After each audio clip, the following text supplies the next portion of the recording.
listening to Radio Sputnik. Telling the untold. Welcome to the Open University of the Airwaves with George Galloway. Only on Sputnik Radio.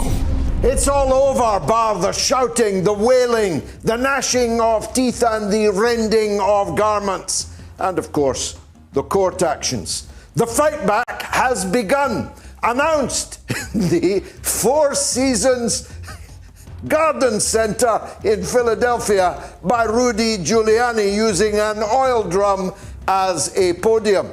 Next door to a sex shop and opposite a crematorium. I'm not making any of that up. Somebody was asked to book the Four Seasons for Rudy Giuliani's big press conference, and they booked the Four Seasons open landscaping car park. I'm sorry. I can't go on. Look, fasten your seatbelts. It's going to be a bumpy ride as we dive deep into the Four Seasons fish pond to look at the entrails of the US presidential election with Moats royalty, Rania Khalek and Chris Hedges. And of course, we'll be talking about matters here on this side of the Atlantic too, as Boris Johnson, who's never met Joe Biden, has to hastily adjust and shift even his position because, well, Biden is not any more sympathetic to the British government than Barack Obama was. Well, with his historical rejection of the British Empire and all that. It's not been forgotten, Boris. It's all change in Washington. Or is it? How did it happen?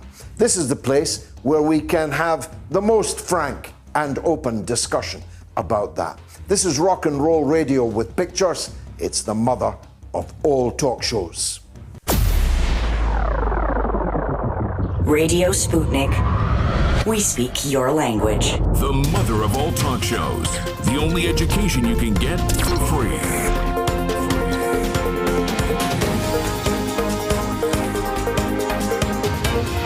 George Galloway. This is Radio Sputnik. And this is London, but coming to you, of course, all over the world, thanks to the wonders of the internet and SputnikNews.com. You can listen also on FM in the Washington, D.C. area. I expect Donald Trump is settling down to do so right now. 105.5 are the magic numbers there. And on AM across the United States from Burning City to Burning City. Around the world online on SputnikNews.com.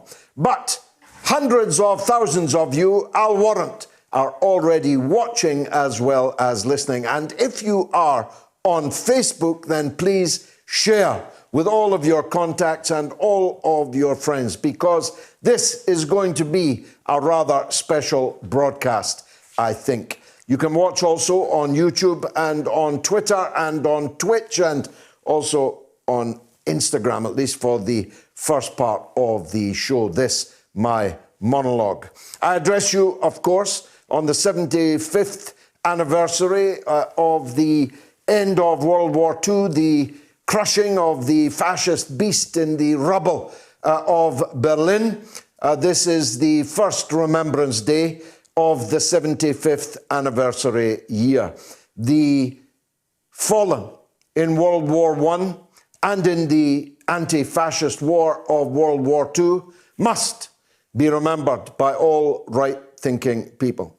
And they must be differentiated. Jeremy Corbyn made a terrible blunder today in his tweet on Remembrance Sunday, remembering all those who lost their lives in the wars, not including the SS and Panzer divisions, not including Adolf Hitler and Joseph Goebbels and the fascist beasts who were crushed underfoot by the Red Army in Berlin. I'm not remembering them. I'm remembering those in the great wartime alliance of Great Britain, the United States of America, and the then USSR that broke the back of fascism. German fascism, Italian fascism, and Japanese fascism. It doesn't mean that fascism has gone away, but if it had not been broken, we would not be talking, at least in this language, on this medium, this free space, this open university today. And so I bow my head to the fallen of the armies of the victorious Allied coalition. Having spoken briefly there about Jeremy Corbyn, I want to take this minute to reflect that what began as tragedy has now turned into total farce. Jeremy Corbyn, not 12 months ago, was the leader of the British Labour Party. He had, 2 years previously, taken Labour to its biggest increase in votes since 1945 and the great Labour post-war landslide victory. He came within less than 4,000 votes of becoming the Prime Minister of Great Britain.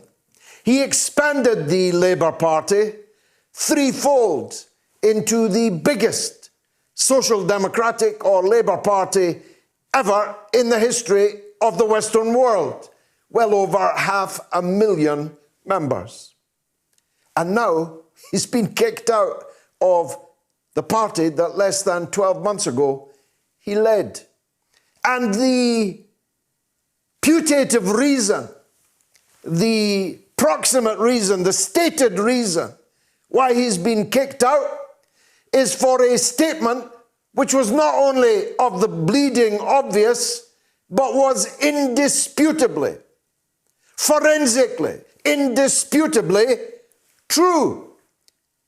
Now, if I were him, if I'd been advising him, I would have advised him not to say anything at all, because the much vaunted inquiry on anti-Semitism in the Labour Party had come to the conclusion, the only conclusion that it could possibly have come to, that the number of anti-Semites in the Labour Party under Jeremy Corbyn turned out to be 2 people, 2 cases.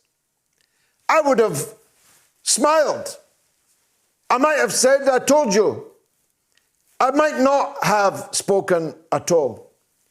But for Corbyn to be kicked out of the Labour Party for a statement which is incontestably true, that the problem of anti-Semitism in the Labour Party had been grotesquely exaggerated by his political enemies within the party and by the mass media whose purpose was to break him as a man, whose purpose was to break the possibility of a candidate from outside of the mainstream, outside of the prevailing orthodoxy to ever become the Prime Minister of a country like Great Britain.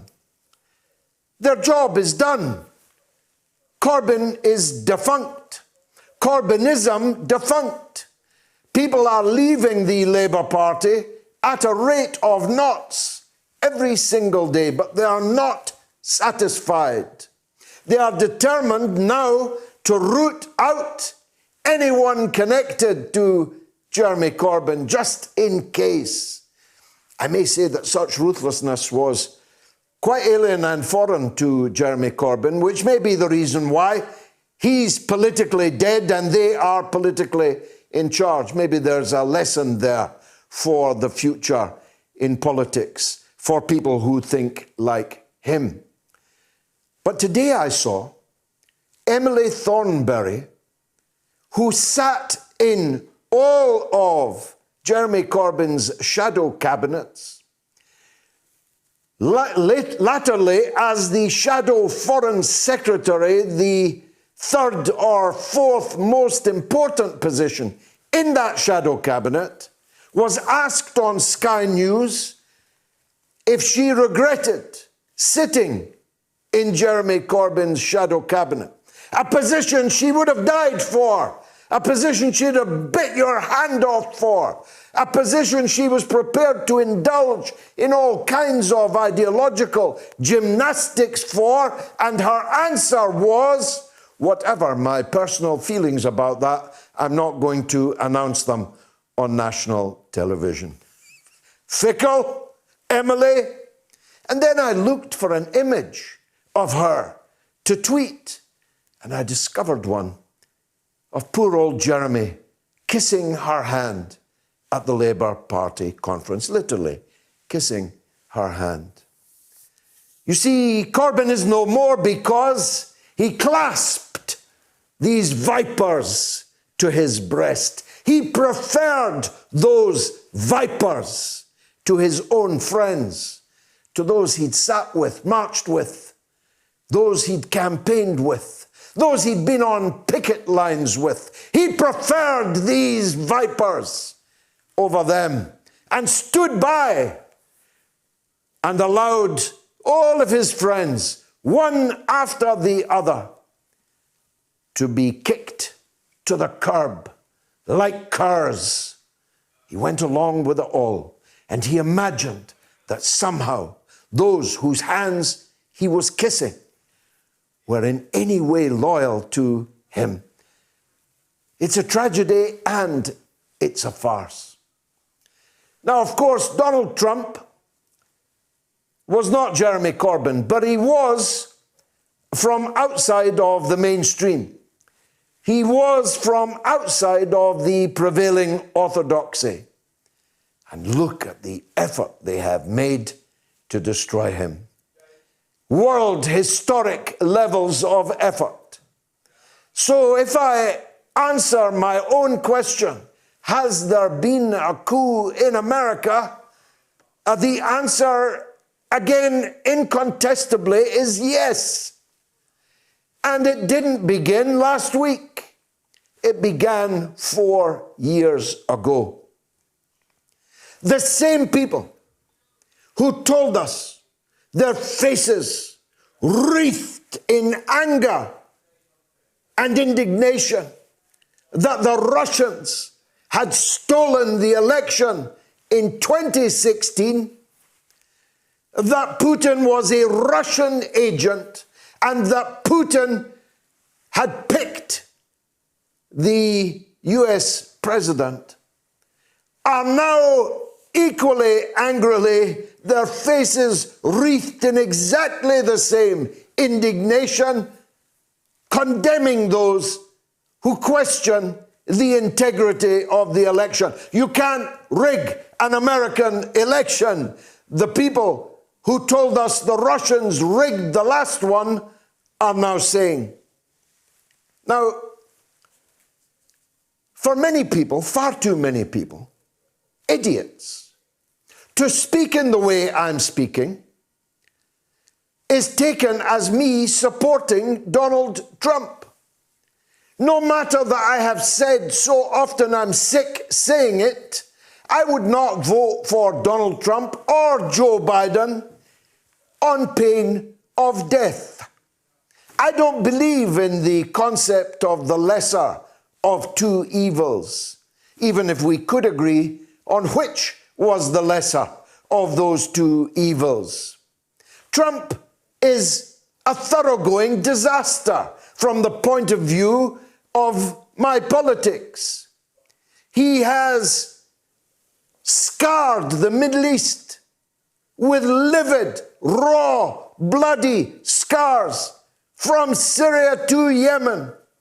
He has murdered the hammer of ISIS and Al-Qaeda, General Soleimani, murdered him like a dog, risking an all-out war in the Middle East. Trump has starved my friends in Venezuela, overthrown my friends in Bolivia. He's right behind the murder squads in Colombia. He failed to bring the jobs back to the Rust Belt of America. He showered the richest people in America with untold riches in tax cuts. Why would somebody like me support Donald Trump. I loathe, despise, hate Donald Trump. Full stop. And Biden. Full stop. That's my point, you see. You don't have to look in the crystal ball to see what kind of president Joe Biden is going to be. You can read the book. The gang are back on the Potomac. The crooked, murdering gang are back on the Potomac. The Clinton gang, the Obama gang, the Biden gang, the Weinstein gang, the Epstein gang, all the agglomerate of vile corruption, of imperial domination are back. The warmongers are back. That's why I say I don't know if we could agree on which is the lesser of these two evils, Biden and Trump. Sure, the American bombers will now be painted with a rainbow flag on the tail fin, maybe a Black Lives Matter logo, as the bombs rain down on black and gay men and women, brown people, people of all color, in the next 4 years of a Biden administration. How do I know that? Because they've already been in power. How can Biden be the antidote to Trumpism? Biden is part of the cause of Trumpism. The globalizers, the people that unscrewed whole factories from the floor of the once workshop of America and shipped them south to Mexico, where the workers work almost for nothing, or ship them all the way to China. Trump's unhinged hatred of China didn't stop him buying all his campaign memorabilia from China. American capitalism has sold out the interest of its own people under both Trump and the Biden, Clinton, Obama gang. There is no difference between these two people, except that one may talk words of kindness, quote the nicer parts of the Bible, all the while girding themselves for the next US Democratic war. Where will it be? Syria, probably. But Russia is very firmly in their sights, or at least was, until the Russians failed to rig this election. Do I think there's anything in Trump's complaints that he was robbed? I absolutely do. You will never convince me that an election in which Trump got 7 million votes more in 2020 than he did in 2016, that his vote went up everywhere and amongst every demographic except the white males that he was imagined always to be playing to. Most women in America voted for the vile, sexist Donald Trump. A record number of minorities in America voted for the vile, racist Donald Trump. Most union members in America voted for the Wall Street creep, Donald Trump. These are facts which cannot be changed. But other facts can be changed. I myself have seen enough evidence from Pennsylvania, from Georgia, from Michigan, about gigantic transfers of votes, about record numbers of centenarians voting by mail, even though they died decades before. I have seen ample evidence of the millions of mail-in ballots that were sent to people who never asked for them, to realize that the courts may not find it quite so easy to brush aside Rudy Giuliani's complaints from that oil drum in the Four Seasons Garden Centre in Philadelphia. Do I think that that will prevail? No. I believe that Joe Biden will be the next president of the United States, but not for long. In fact, it's a moot point whether or not he'll get to the inauguration itself. And if I were him, I wouldn't stand near the balcony with Kamala Harris behind me. I wouldn't let her push my wheelchair down a slope to look at the spring flowers if I was Joe Biden. Will Trump be back? Probably not. He doesn't look fit enough to me to do a Grover Cleveland and come back in 2024. Maybe if Vladimir Putin trains him, gives him a bit of a workout, takes him out bare-chested on a horse, shows him how to pump weights, maybe, but I doubt it. It's more dangerous than that. The next Donald Trump in 2024 will not be handicapped by the multiple ugliness of this Donald Trump. The next Donald Trump is slouching towards Washington right now, preparing to be born. It's going to be the mother of all talk shows.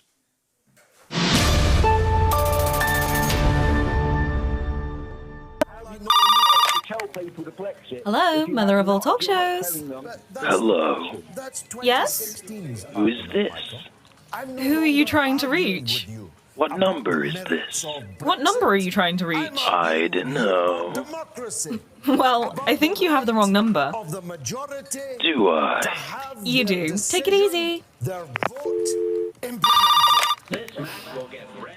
Hi, mother of all talk shows. Why don't you want to talk to me? Who is this? If you tell me your name, I'll tell you mine. I don't think so. What's that noise? That's one of our jingles. We're in an ad break. Really? Look, you're being a nightmare. What do you want to talk about? What's your worst nightmare? Currently, you? Come on. What's your worst nightmare? Well, the planet's on fire, the economy's ruined, social decency is dead, the north of England might as well be Europe, and I've just been declined universal credit. Hello? George Galloway and the mother of all talk shows. Join us at the College of Knowledge, where there are no tuition fees. Okay, so we've got a poll running. 1,000 people have responded already. When will Kamala Harris take over as president from Joe Biden? A, immediately, 12%. B, 2021, 49%. C, 2022 or later, 39%. You can vote right now on my Twitter feed. As I said, Chris Hedges is the mother of all talk shows royalty. If they had royalty in America, he would definitely be a prince. He is a journalist, a writer, an activist, an intellectual of the highest rank. And he joins me now. Again, I'm grateful to Chris Hedges for being with me. Chris, it's been a tumultuous few days. I'll not ask you a question. I'll simply say, tell us how you see it. Well, I heard you list some of the analytics, which I think are actually really important, because they implode this notion that somehow Trump's political base is driven by racism. Of course, some of it is. But as you may have mentioned, support from white men without a college education dropped pretty significantly from 48% 2016 to 37%. 26 of his votes came from non-white Americans. That's the highest percentage for a Republican candidate since 1960. He got 32 to 35% of the Latino vote. He doubled his support with black women. Again, it was small to begin with, 4% in 2016, but it rose to 8%. He increased support among white women from 53 to 55%. The support from black men jumped from 13 to 18%. And this despite a slew of accusations about rape and sexual assault and open misogyny and the racist tropes that he constantly delivered to white supremacists. I mean, even his support among the LGBTQ community went from 14 to 28%. Wow. And the polling seems to indicate that without the pandemic, he would have won, because that was the top issue for 41% of the voters who supported Biden to 3-1. Among those for whom the economy was the top issue, that was about 28% of the electorate. Trump got 80% of the vote. And I think we have to ask what the figures say, I think, about the two ruling parties. And I think that again, as you got from your talk before I came on, if the Democrats, which I expect, continue to be captive to big donors on Wall Street and refuse to embrace the anti-corporate message, promises for Medicare for all, Green New Deal, et cetera, that drew such enthusiasm to Bernie Sanders, we are going to get a competent fascist, because Trump was his own worst enemy. He couldn't focus. He couldn't read a briefing book. He was too impulsive. But there are many people, Tom Cotton, Michael Pence, and others in this kind of Christianized fascism who are competent. And I think that the analytics show that at least, almost half of this country has had it with the two ruling elites. I don't think they were blind to who Trump was, but they don't trust these smooth-talking Democratic politicians like Joe Biden or Barack Obama, because they sold them out. And I just make one other point. The lies these Democrats told was far more damaging to the well-being of the working class than any lie Trump ever told. Trying to sell them NAFTA and austerity programs. Remember, it was Clinton that cut the welfare, destroyed our welfare program, and 70% of the original recipients were children. These were all these smooth-talking, kumbaya, unity Democrats. And I think the country is in serious trouble. Half of the country believes that the election was fraudulent and rigged, and I don't see anything in Biden's record, or more importantly, the people Biden has surrounded himself with, that indicates that he's going to respond to the deep malaise and antagonistic tribal divisions that are tearing apart the United States. Very powerful, Chris. Thanks for that. Let's talk about who he is going to surround himself with. He repeatedly stated that he would be reaching out across the aisle to Republicans and offering them cabinet places. The early indications are that the one that matters most to me, I'll be candid with you, is the State Department, and that will go to Susan Rice, who was a creature of the Democratic Party's last war machine, the people who brought us the slave markets in Libya. Other Wall Street figures are apparently being lined up for the Treasury Department and so on. How bad, how ugly is this cabinet going to look? My guess is very ugly. And Biden has said as much. He's made it very clear that if Medicare for all, in essence, universal health care, ever reached his desk, he would veto it. He would veto the Green New Deal. He has spoken to the 1%, or actually the 1% of the 1%, but the country's wealthiest individuals and biggest Democratic donors, saying that he will impose no regulation on Wall Street, and Wall Street is run amok, completely unregulated. He himself was one of the architects of the war in Iraq. He was one of the architects of the militarization of the police force and the massive expansion of the prison population. He has, throughout his political career, been utterly obsequious to the most retrograde forces of American imperialism and American capitalism. He used to be called, in the Senate, they used to call him Senator Credit Card, because a lot of the credit card companies, for tax reasons, are based in his home state in Delaware. which, by the way, the largest credit card company employed his son, Hunter. And there wasn't a piece of legislation that their lobbyists didn't write that he pushed through. So I see nothing in his past. And I think the indications, as you correctly point out, are that those who are surrounding him will continue what the two ruling elites have essentially pushed forward, and that is extremely dangerous.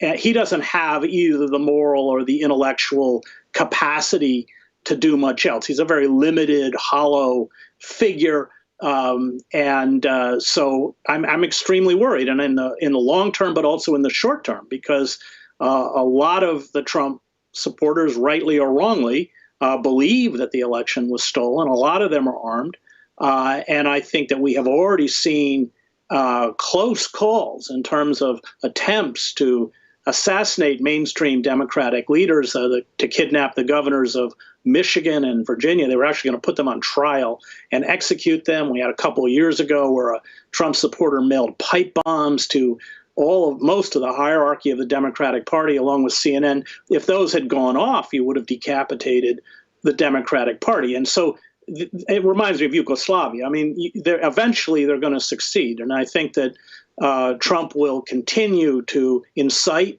his base. The divide is so wide that they don't trust the system. They don't trust the mainstream or liberal media outlets, and I have some sympathy for that, frankly.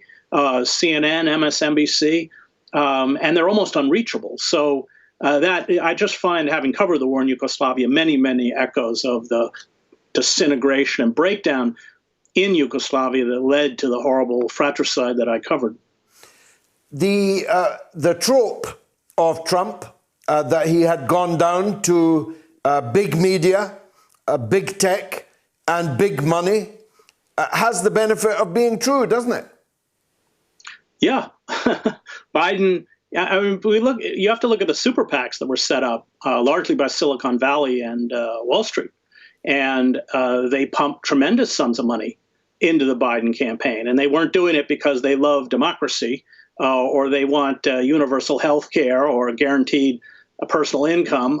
They did it because they knew they would get what they paid for. And one of them is that there was this move to break up these big tech monopolies like Google and Facebook. That will never happen now because they were largely the major funders of the campaign. But I also want to add, not just the major funders. Those tech platforms used their ability to censor information to shut out information that was damaging to Biden. In particular, most recently, the revelations that came from Hunter Biden's laptop, which the Biden campaign never pretended that they were untrue. They never said that they were false. But you had, even in the New York Times, headlines calling it disinformation. And that goes back to Podesta, the Podesta emails in 2016. Podesta was Hillary Clinton's campaign manager. Those were released by WikiLeaks, and the tech platforms caught a lot of the blame. So now, along with the mainstream media, MSNBC, CNN, New York Times, Google, Facebook, they all did their job. But that's very dangerous. In the short term, of course, it helped the Democrats and helped get rid of Trump. But in the long term, it further eroded their credibility. I think there's very little credibility left now. I mean, these cater to the Democratic elites and to the Democratic constituency. The 91% of the readers of the New York Times identify as Democrats. And what you've done is siloed the country now within their own echo chambers, both on the left and the right. So as a former reporter for the New York Times, I was appalled because that credibility, willfully shredding that credibility means that you can't communicate with the rest of the country because you've exposed yourself as so partisan. So we're all happy to see Trump go, or many of us are happy to see Trump go. On the other hand, many of us are extremely concerned about what comes next. Well, what happens immediately next? There has been a an obvious recount, legally required, mandatory recount, triggered in Georgia. We don't know what that will turn up. But there are also a huge number of complaints about other places, particularly Pennsylvania and Michigan. Does Trump have any chance of getting this into the Supreme Court, in your view? No, I don't think so. I think if it was down to one state, like Florida under Bush versus Gore, yes. But I think because it's multiple states, it's going to be hard for him to get through the legal system up to the Supreme Court. But that is not a particularly informed decision, but that's what I think. What will Trump do now with his remaining 2 months? Might he, if only to cock a snook at the deep state that has apparently succeeded in overthrowing him, might he pardon Snowden and drop the charges against your friend and mine, Julian Assange? Well, that would be the best Christmas gift ever. I don't know. I think he'll throw as many bombs as he can and be as destructive as he can towards these forces that, I mean, it honestly did conspire against him. You had the heads of former intelligence agencies and internal security agencies, the FBI, Brennan, others, pounding him for 4 years as a traitor and a puppet of Russia, et cetera, in essence, accusing him of treason. I think it would be completely in character for Trump to just destroy as much of the infrastructure as he could. That's what I expect. Will he continue in politics, pass over the baton to one of his children, or are we looking at someone right field from out with the immediate Trump circle, but singing some of the same songs? He'll definitely continue as a political figure because he's reshaped the Republican Party into a personality cult. And that's why people like Lindsey Graham, who are, when they ran in 2016, very dismissive of Trump, have been utterly obsequious to Trump because it's the only way they could get reelected. So he will remain a powerful political force. Remember that the second highest vote in American history after Biden's has been Trump's. So that gives him a lot of political leverage. And so much of the Republican base is personally loyal to him that he will be a political factor. Whether he runs again in the next election in 2024, I suspect not. I think you're going to see the rise of a far more competent and far more dangerous neo-fascist who will ride that sentiment that I suspect Biden and the Democratic Party will not address. And remember that the stresses within the American landscape because of the pandemic and the inability to deal with the pandemic are about to become much worse. So we have an estimated 300,000 Americans that will be dead by December. This figure is expected to rise to 400,000 in January. The unemployment numbers do not reflect real unemployment, which is probably close to 20%, because those who have stopped looking for work, those who have been furloughed but have no chance of being rehired, those who have jobs, part-time jobs, but still are below the poverty line, are all counted as employed. And the pandemic won't be brought under control because, as inept as Trump was, and he was inept in dealing with it, the fundamental problem is our privatized healthcare system, which is designed to make money. It's not designed to deal with a national health crisis. All we've seen over the last couple decades is a reduction. I mean, we have less than 1 million hospital beds, and this is all because of hospital mergers and closures and reduced care in communities, especially rural communities. You've seen major cities in the United States like Milwaukee forced to erect field tent hospitals. In states like Mississippi, they've had moments run out of ICU. beds, and so you have the raging pandemic, but then you have the economic fallout from the pandemic, and we still have 48% of frontline workers in the United States who are not eligible for sick pay. We have over 40 million Americans who have lost their employee-sponsored health insurance. We have thousands of bankruptcies a day, many of them tied to exorbitant medical costs, even for people who have insurance because of what we call co-pays. And you have about 15 million renter households. That's about 34 million people who were unable to pay their rent in September. That's about 17 billion in unpaid rent. That figure is expected to rise to 34 billion in January, and it is accompanied by the lifting on evictions and foreclosures, which means millions of families, and Jared Kushner, who's a big slumlord, has already begun the process of evictions, millions of families thrown into the street. Hunger in U.S. households has tripled over the last year. These are government statistics. This is from the Department of Agriculture.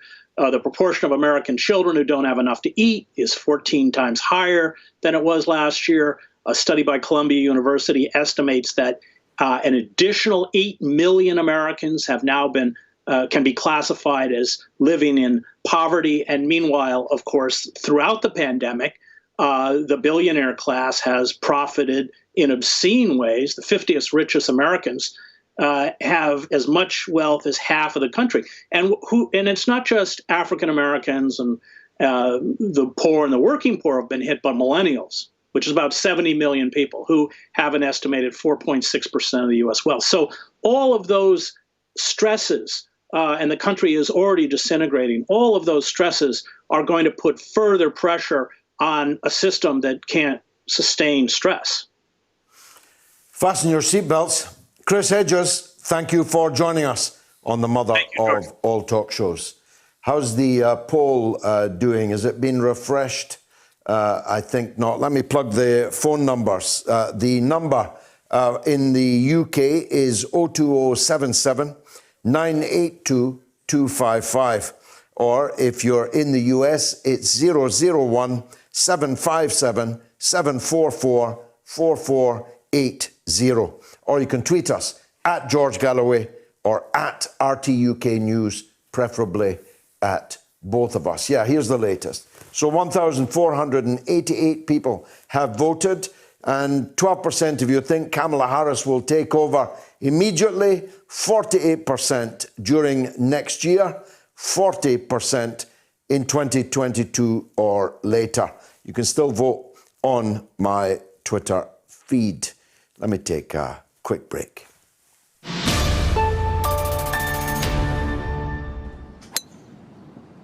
Just like my game on the courses of Scotland, George.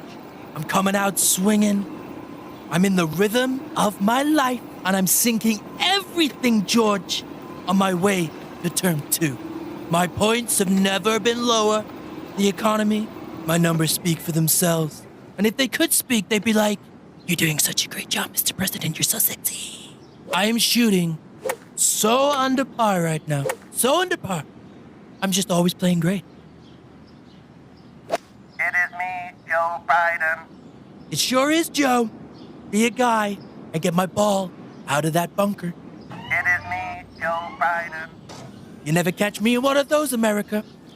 Another thing you'll never catch me doing is listening to the mother of all talk shows in the Washington, D.C. area on 105.5 are the magic numbers there. Or anywhere else across America, for that matter. I mean, what's left of it? Hashtag winning. It is me, Joe Biden. It is me, Joe Biden. God damn it, who would they let this guy run? Do they want me to be president? Radio Sputnik. The mother of all talk shows. With George Galloway. The world is our classroom, and you're welcome to sit in and join the seminar. Now, lots of people are engaging with our first poll. A general feeling is that Harris will take over within 6 months of the presidency, but people aren't happy about it. Many are questioning Biden's health and if he is even fit to stand. Alex says when Biden gets diagnosed with whatever he has, then she will. John says, within 6 months, George, as was the plan all along. Johnny says, the Democrats will move fast to get Joe out of the way so Kamala can begin dismantling the US Constitution.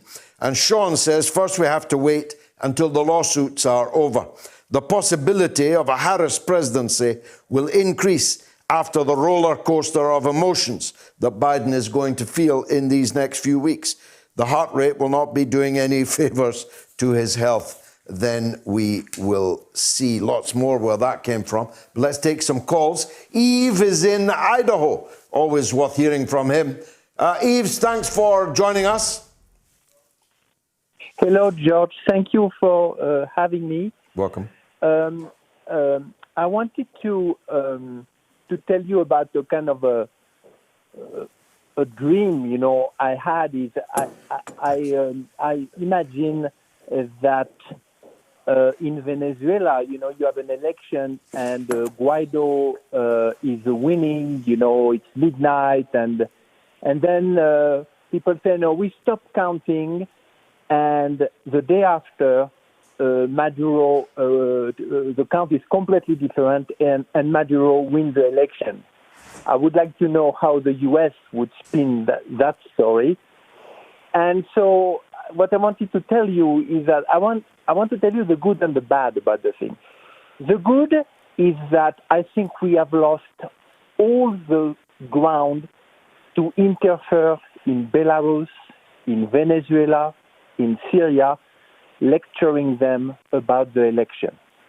I think we have the most rotten election that you can think of, and this is a good thing because I think this argument is going to lose a lot of weight. The other good thing is that I think that the situation with China, if Biden actually get there, will be. We are not going to go to war with China.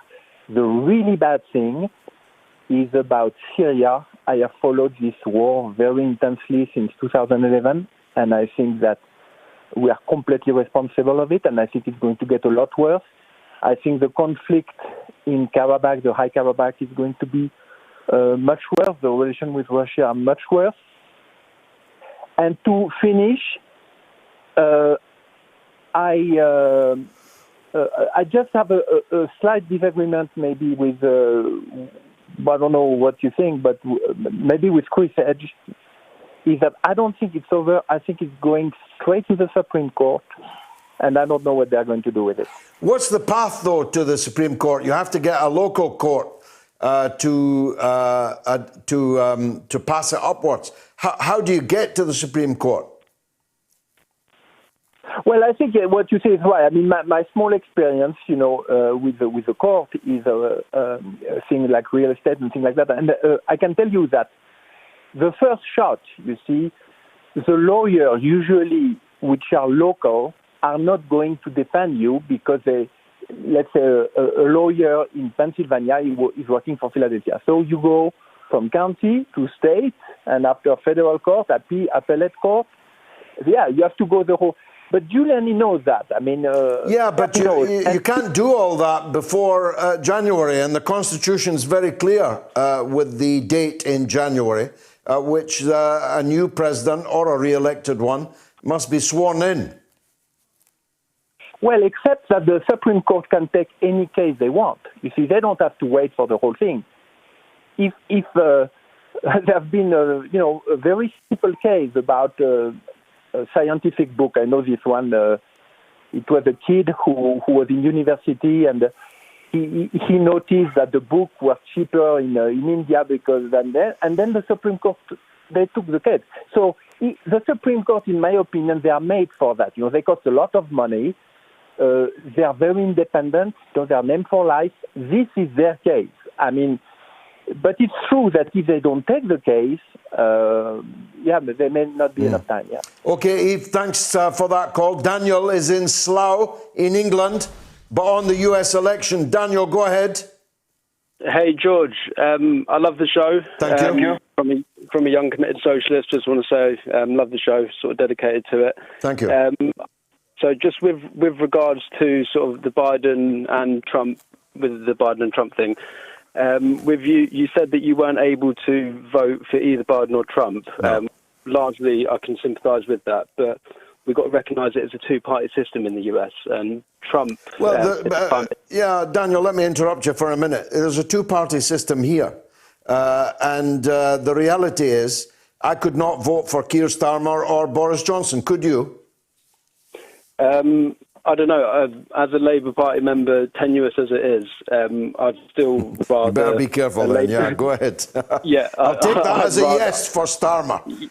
I'd not for Starmer, but on the principle of Labour being better than a Tory, then I would vote with them. But prior to Corbyn, I would have never voted for Labour, to be honest. But with Trump, he was. I just want to take it on one point. He's a climate denier, in terms of climate change, and at the very least, at least Biden sort of recognises man-made climate change, and he said that he would join the Paris Climate Accord again. Okay. Let's assume he does, and I don't think you can easily assume that because the Senate has to ratify that. Let's assume that he manages to get that through the Senate. If he's also blizzarding bombs and rockets down in other parts of the world, that won't be worth very much. No, and I agree. And my greatest fear is that the Democrats have a terrible record of exercising the military-industrial complex, and for sure, I really do fear of Donald Trump is the first president not to start a new war. You're right. And as a sort of Palestinian solidarity campaigner, I would argue that moving the embassy to Jerusalem was as much as a declaration of war as any. But you're right that he didn't start any foreign wars, which I really do fear that Biden will do. But in terms of the climate, just sort of bringing it back to the 1 point, the Accords, I think that if I was to choose between two cheeks of the same arse, as you accurately say, it would be a case of Biden purely based on the fact that he recognises that there is man-made climate, and we really do need the world superpower to be on board with trying to make sure that the world doesn't melt around us, Okay, thanks, Daniel. Excellent call. Federico is in London, but again on the US election. Federico, go on. Yes, hello, George. I believe that the Democratic Party today is basically run by a clique of very militant, feminist, and militaristic people, such as Kamala Harris, Debbie Wasserman Schultz, and the worst one of the lot, Hillary Clinton. I think they are an extremely dangerous clique. Hillary Clinton is waiting, in my opinion, in the behind the scenes to become the Secretary of State yet again, and as she did with Libya, the next country would be most probably Iran, because in spite of the economic sanctions on Iran, Iran's military and Iran's economy has actually benefited from the sanctions. And these people can see that sanctions are no solution. Therefore, they are going to go the military way. And, of course, all the inherent dangers that will entail, because a conventional war with Iran can simply not be won by United States in the Persian Gulf and Middle East area. Okay, thanks, Federico. I think being the Secretary of State's rather too much like hard work for Hillary Clinton. I don't think she's at that stage in her life. If they had a queen, she'd take that. But as they don't, I think they'll try to pick the kings and queens from now on. Thanks for the call. Here's Richard in Georgia, a new caller. Richard, welcome. Hello, George. How are you? By the grace of God, I'm good. Thank you very much. How does it look where you sit? Well, I have some information on the upcoming Senate runoffs. But first of all, I want to make my major point that we're all aware that the turnout was a giant record. And, of course, Donald Trump got a record. 7 million extra votes, yeah. Donald Trump got a record in his own right, and then of course Joe Biden got the biggest vote ever. But I would say that much of Biden's vote total is actually the turnout was motivated by anti-Trump. Sure. So really, the massive record turnout is mostly due to Donald Trump, and Joe Biden was a bystander. Yeah, sure, bemused bystander at that. And that partly explains, though I think not wholly, why Biden did so much better than his party down the ballot. Yeah. They did not win a single seat in the House of Representatives. In fact, they lost several, even while Biden was getting millions of ballots in his favor at the top of the ticket. A very unusual thing, Richard. Yes. I'd also like to make a point. We're going to be the center of the universe January 5th with our 2 Senate runoffs, and it could be that the Democrats could need both of those to tie and therefore have the vice president be the breaking vote.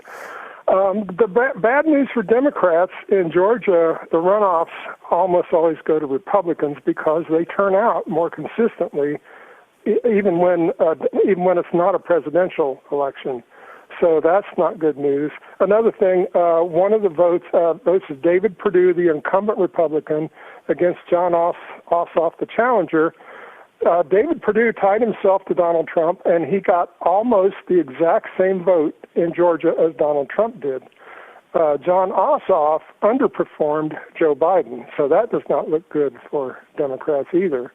The interesting one in that so-called jungle primary, which is nonpartisan, of course, you had 2 Republicans, one of which got knocked out, and the question is, will the one that lost, Doug Collins' votes, be bitter and not show up? I doubt it. In 2 months, I think all the Republicans will come home.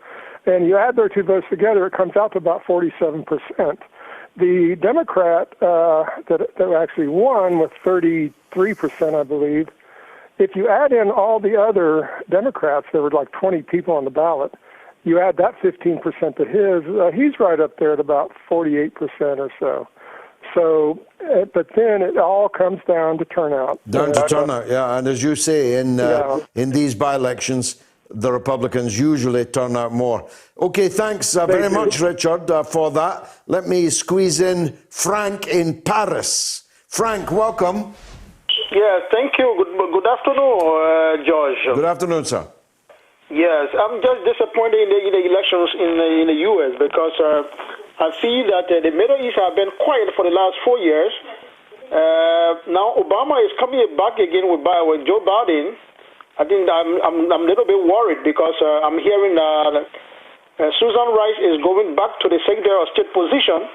She's a war machine. Those are the people who organized the destruction of Libya and Syria. Now they are coming back again in power. Yep. Trump was never interested in arming people, giving people guns to go and destroy other people's country. This is one of the reasons why I admire Trump's leadership. So I'm a bit worried because Obama's influence on Joe Biden is going to rise up on some of those countries again. Because Obama is in the background, but he's going to do everything to override Biden's presidency. I guess so. Well, Biden owes Obama everything. He owes him the nomination in the first place, and arguably he was the most important factor during the campaign.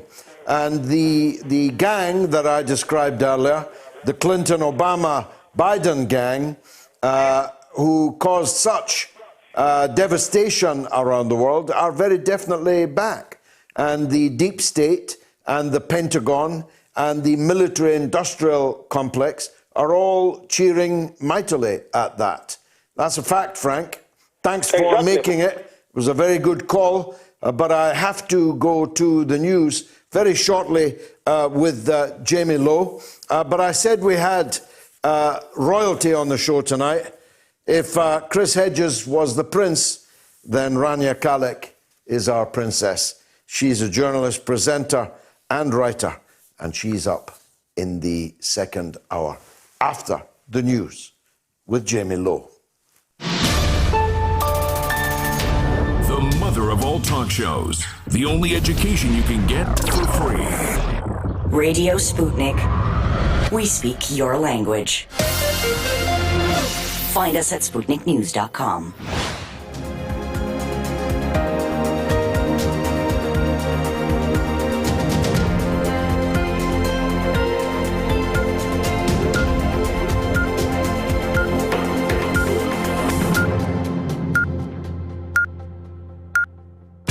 Radio Sputnik News.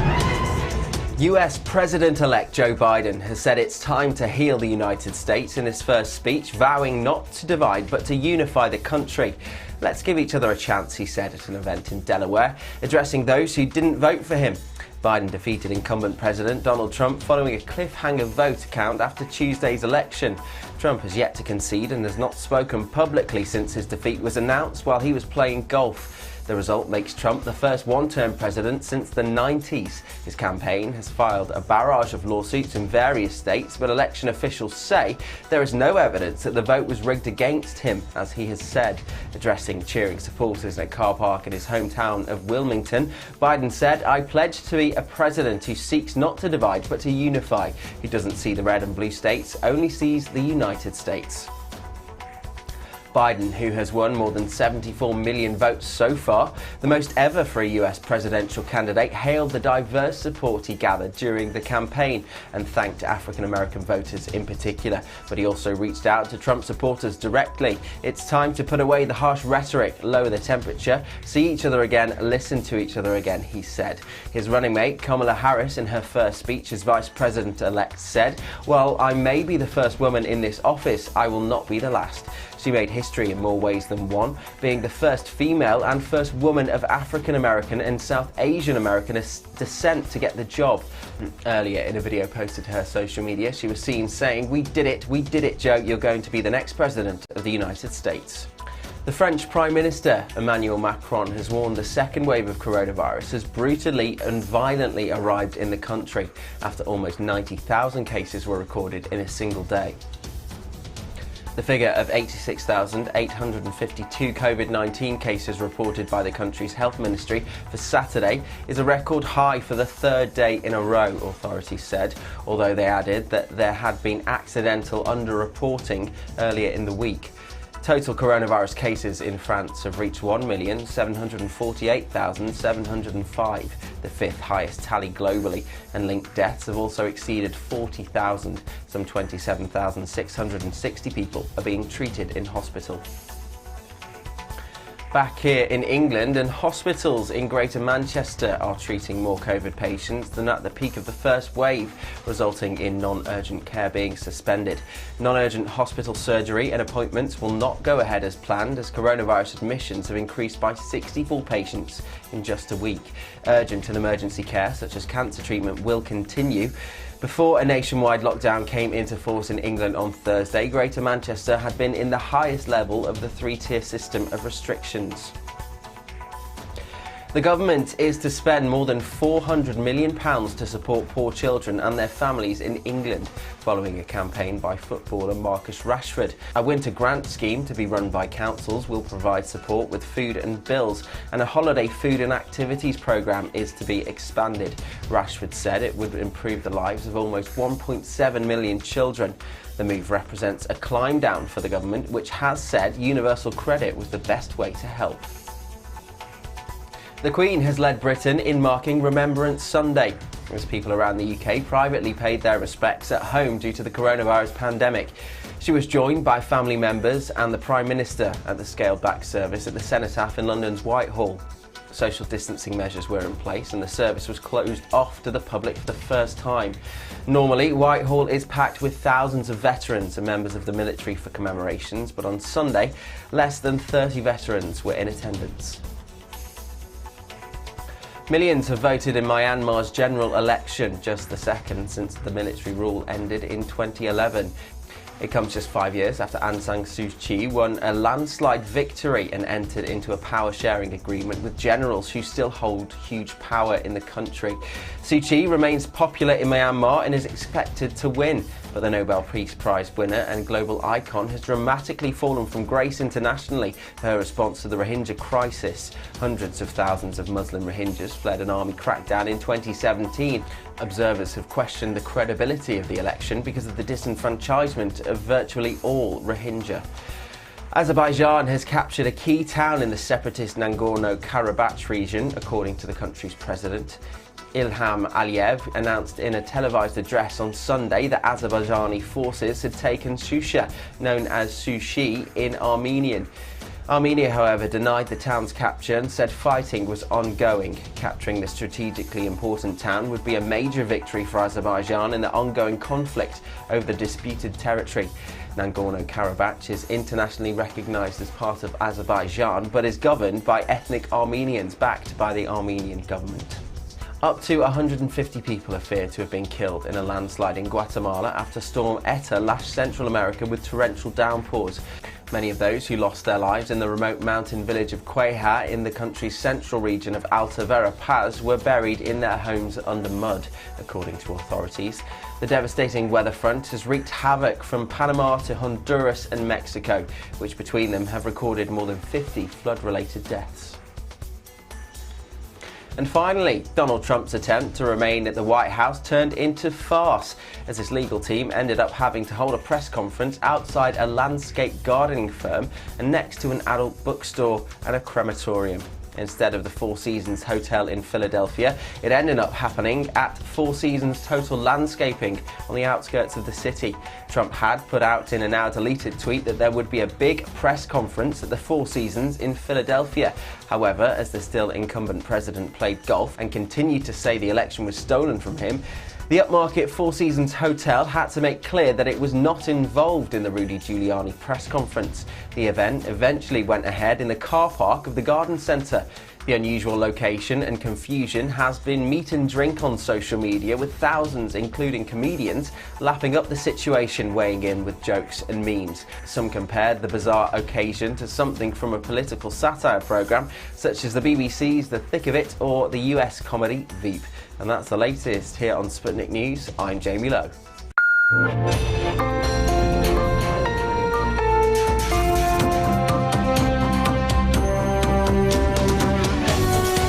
You're listening to Radio Sputnik. Telling the untold. Welcome to the Open University of the Airwaves with George Galloway. Only on Sputnik Radio. Now, across the channels this evening, we've got many disputing really how credible Biden is as a president. One comment said, if you have to choose the lesser of two evils, is it time we just did something to get rid of the evil?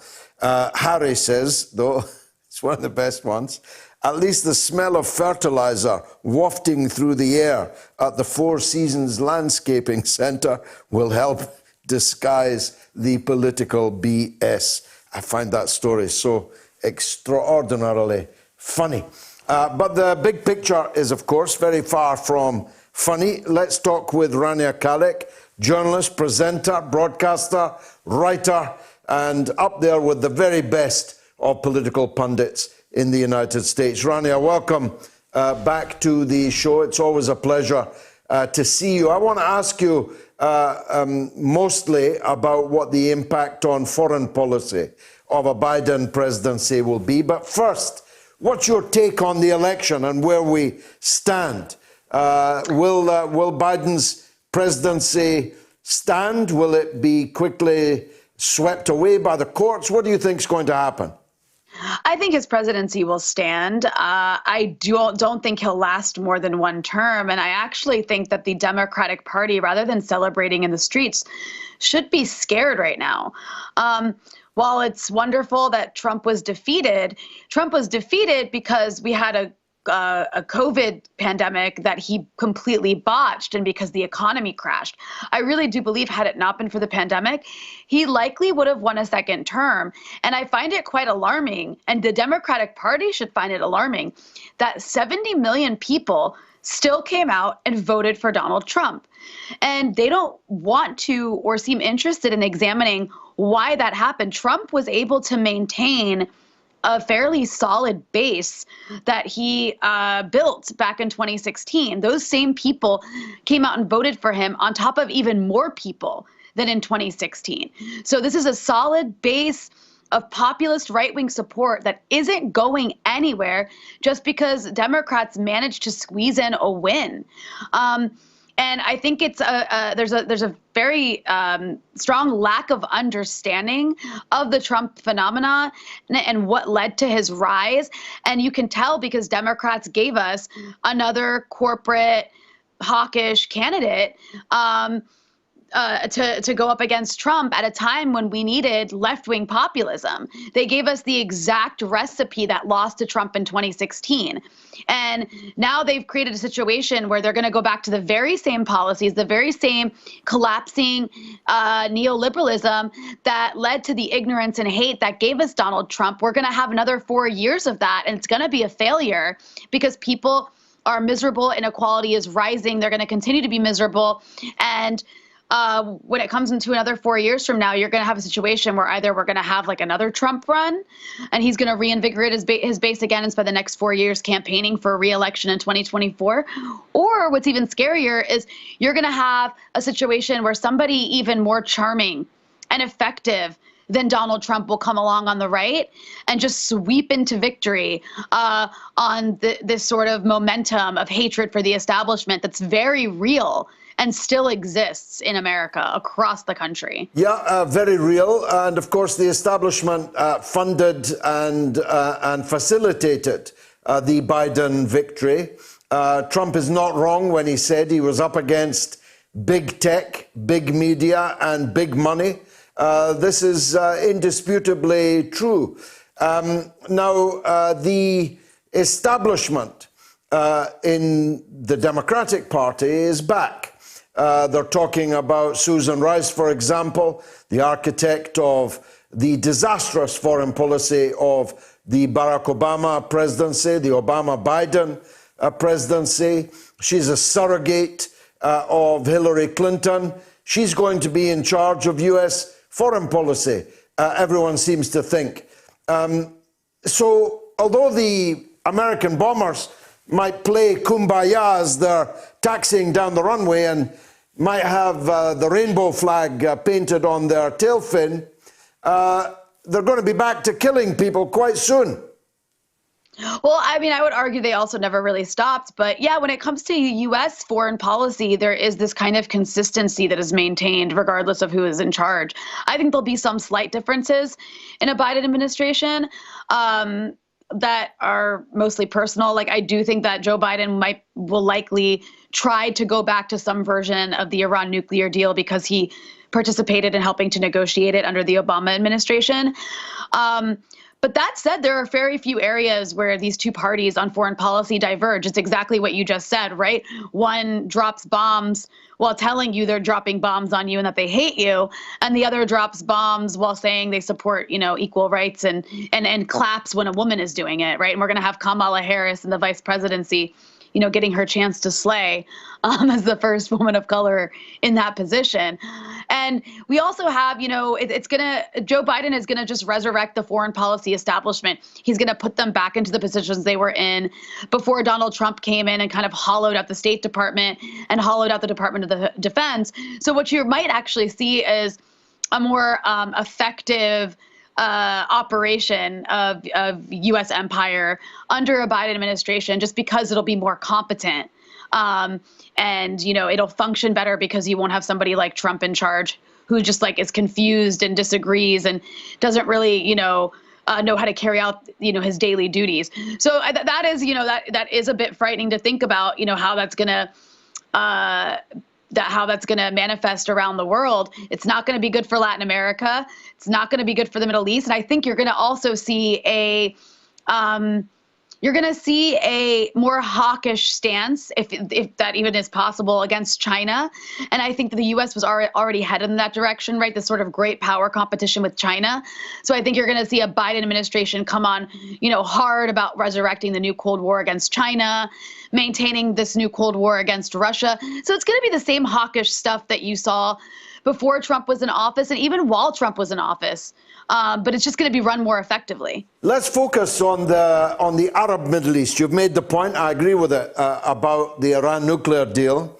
But in the Arab Middle East, the unfinished business of the Obama, Clinton, Biden gang was the overthrow of President Bashar al-Assad in Syria.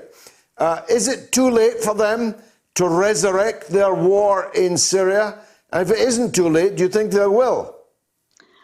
I don't see them going back to arming the rebels in Syria because that already died down. In fact, at the end of the Obama administration, they had already started to end that funding stream and that armament that actually just continued into the Trump administration. That actually started under Obama at the end of his last term.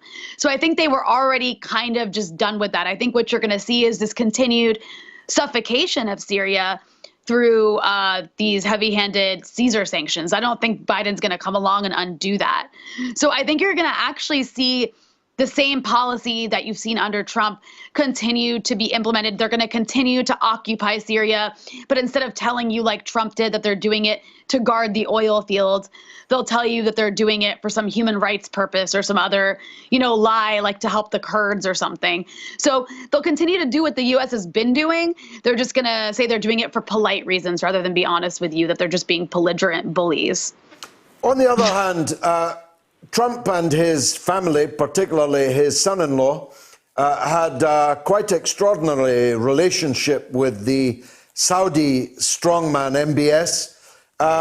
Biden is unlikely to have that relationship. Indeed, Saudi Arabia hasn't yet congratulated him on his election victory. They must be a little bit anxious, mightn't they? Especially as Biden has a pledge, whether he'll keep it or not is another matter, to try and bring about an end to the Yemen war.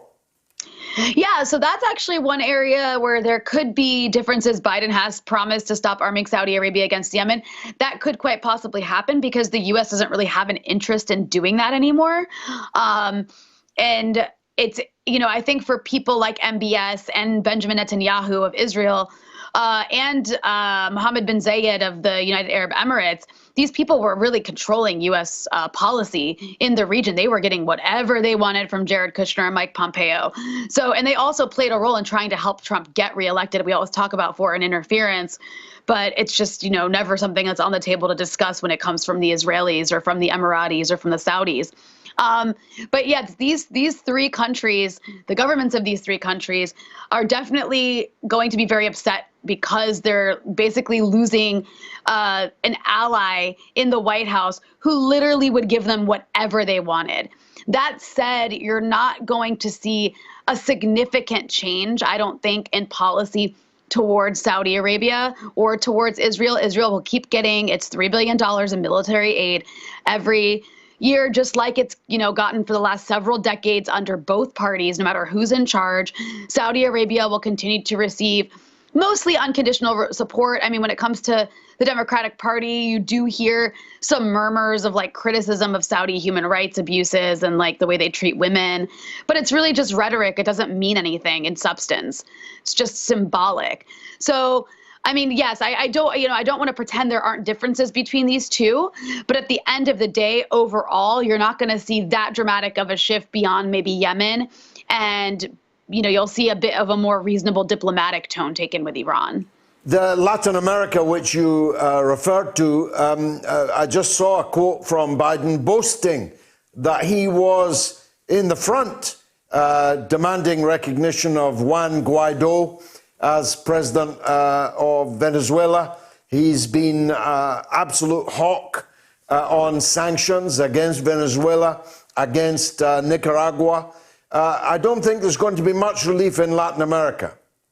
I agree with you. And, let's remember that it was under Obama that those sanctions against Venezuela began, that Trump, and Mike Pompeo doubled down on or tripled down on. So Venezuela is going to continue to be strangled by sanctions. Democrats never come in and undo sanctions. That doesn't typically happen. So, they're going to come in, they're going to keep the same policies in place. You're not going to see much of a difference in Latin America. Perhaps with Cuba, you might, because Obama did relieve sanctions on Cuba and end the embargo, and then Trump, Trump relaunched those policies. So that might change. But that said, after Democrats lost so much support from the right-wing Latin Americans in Miami, they might try to reposition themselves as popular among them by, trying to continue to overthrow the governments of their countries. I don't think that they can hawk the Republicans in Florida. If I were the Democrats, I'd draw a circle around Florida and say we're not going to win that in even a good year. Rania Khalek, thank you so much for joining us on the mother of all talk shows. Much appreciated, as always. So when will Kamala take over as president? The poll's going well, nearly 2,000 people. But there is a piece of information on it that I should read to you, which I must confess I did not know.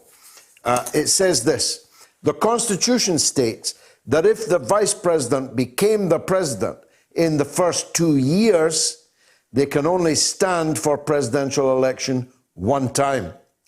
If Biden hands over in 2 years and 1 day into the first term, Harris can stand in 2024 and 2028, thus potentially a 10-year presidency. That is a very interesting piece of constitutional news from Dan, for which I am grateful. Let me take a 60-second break. Stay tuned.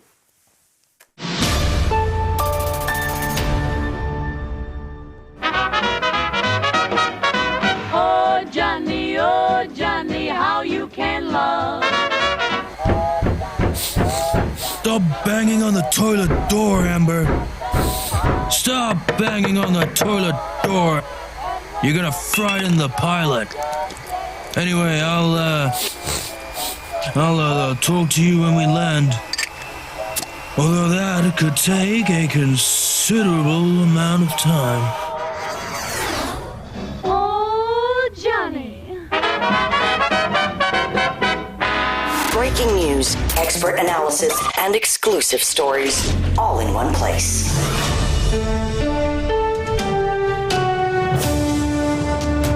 Radio Sputnik, telling the untold.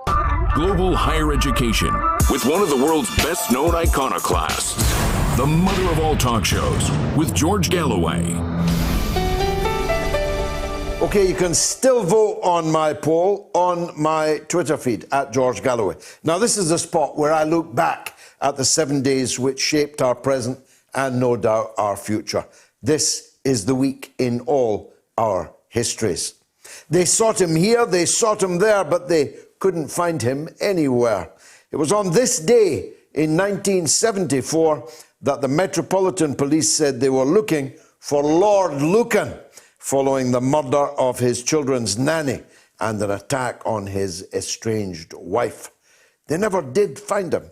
The 7th Earl of Lucan, aged 39, had not been seen since the day before. 7 months later, an inquest jury declared him guilty of murder. Neither he nor his body had ever been found. Ireland elected its first woman president in 1990. Mary Robinson, who was standing as an independent, took nearly 40% of the vote in the first round. On this day in 2000, the result of the American presidential election, much like this one, was still hanging in the balance after the polls had long officially closed. Texas Governor George Bush was eventually declared president-elect on 13 December after a protracted legal battle. The vote in Florida went to a hand count, but it turned out thousands of votes had been discarded by automatic machines because voters were supposed to knock out a small rectangle of card next to their choice of candidate, and many were not punched properly. This was the hanging Chad's election. The decision eventually went to the Supreme Court, perhaps like this one, before Bush was finally declared the winner. It helped, of course, that George Bush's brother was the governor of Florida. In 1960, on October the 9th, Senator John Fitzgerald Kennedy, JFK, emerged as the new President of the United States, beating Vice President Richard Nixon by a slim margin.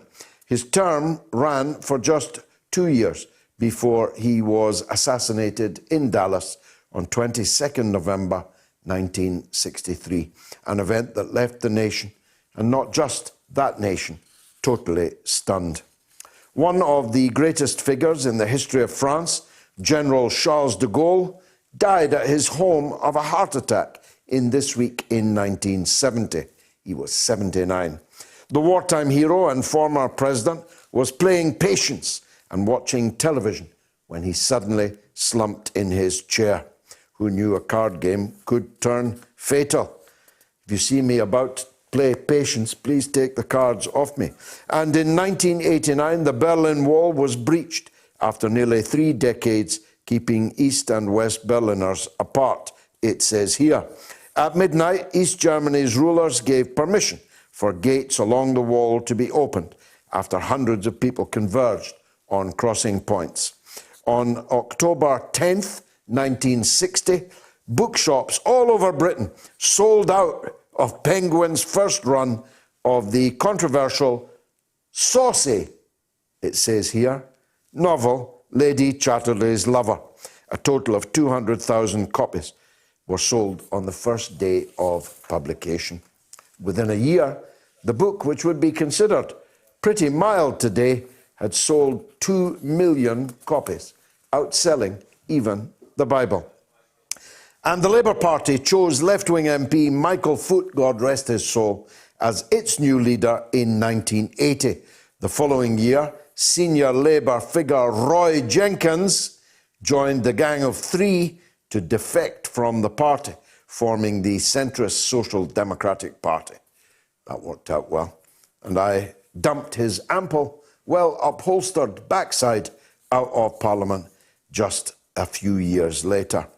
And in 1965, the Rhodesian government, led by Prime Minister Ian Smith, illegally served its links with the British Crown in a unilateral declaration of independence.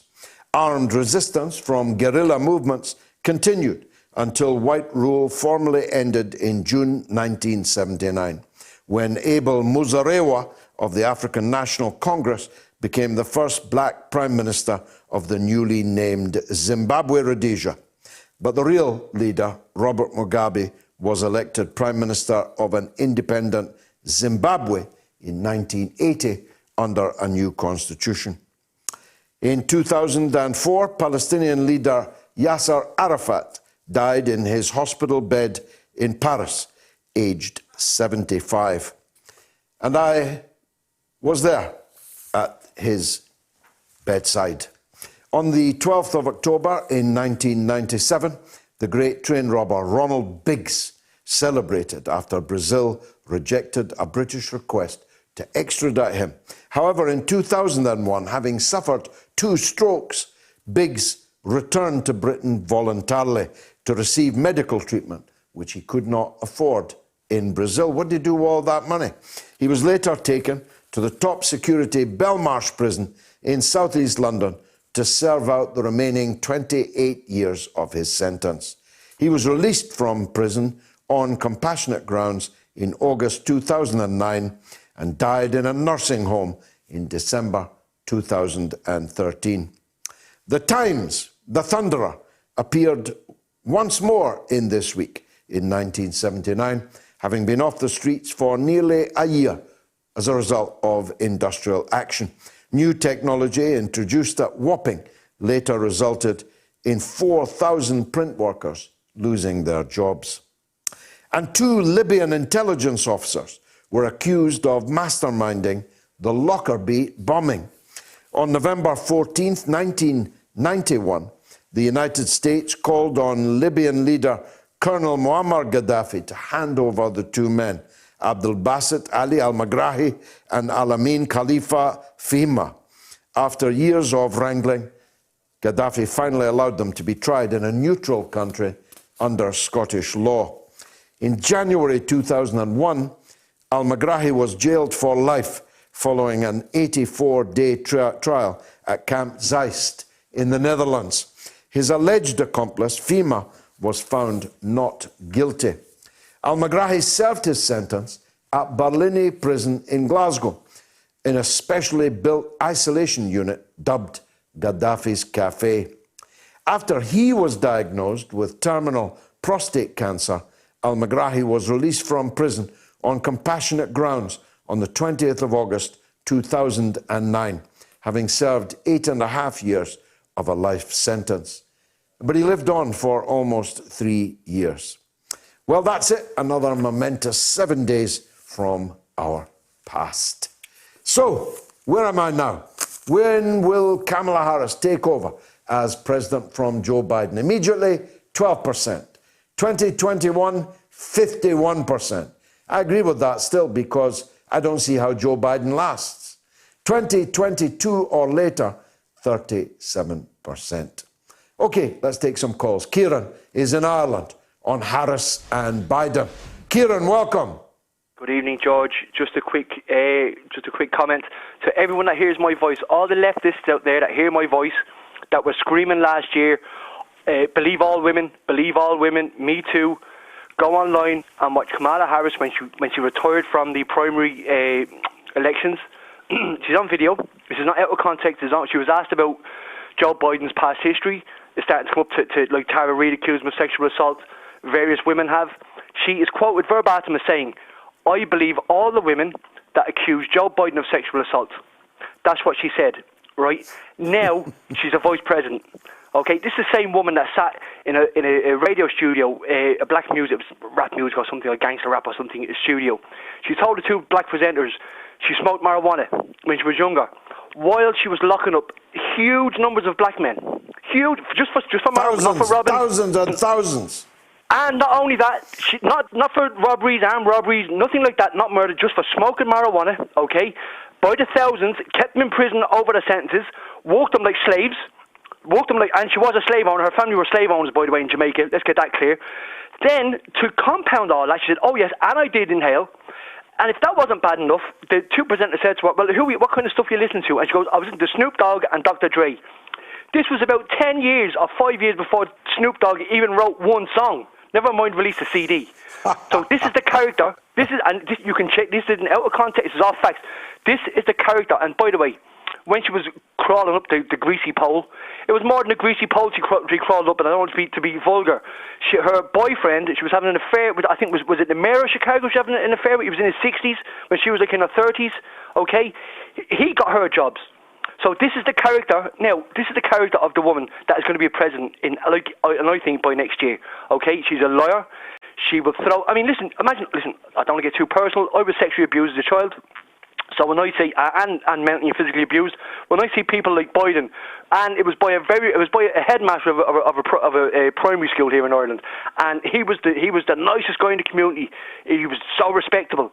So when I see people like Joe Biden being put up as president, and people like CNN and all the left, and you want to hear the news reporters over here on the radio stations over here. You know Pat Kenny in particular, a good friend of Bill Clinton, by the way, a rapist, has paid off people for sexual assault and for asking for sexual assault, was on Epstein's plane at least 26 times.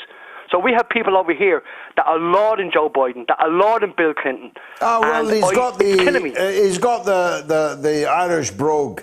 He's got the crack, and he self-defines as Irish, and for some fools that's good enough. Kieran, thanks for that. Here's Rory, also in Ireland, in Belfast. Go ahead, Rory. How you doing? I'm indeed in Ireland. My name's Rory. Thanks. I'm in Bangor, County Down. On you go, sir. North of Ireland. Good evening. Lovely to chat to you. A man of integrity, a man I've admired for many, many years. Thank you, sir. I hope you're doing well. So yeah, really wanted to chat here in in the UK, especially in Northern Ireland. The main issue, well, certainly what should be the main issue outside of coronavirus, of course, is Brexit. Yeah, we're at a massively looming time. The deadlines are looking crazy. Things are looking all sorts of horrible and horrifying. Specifically, the issue is that Boris's cartel of incompetent, bumbling fools seem hell-bent on a hard Brexit.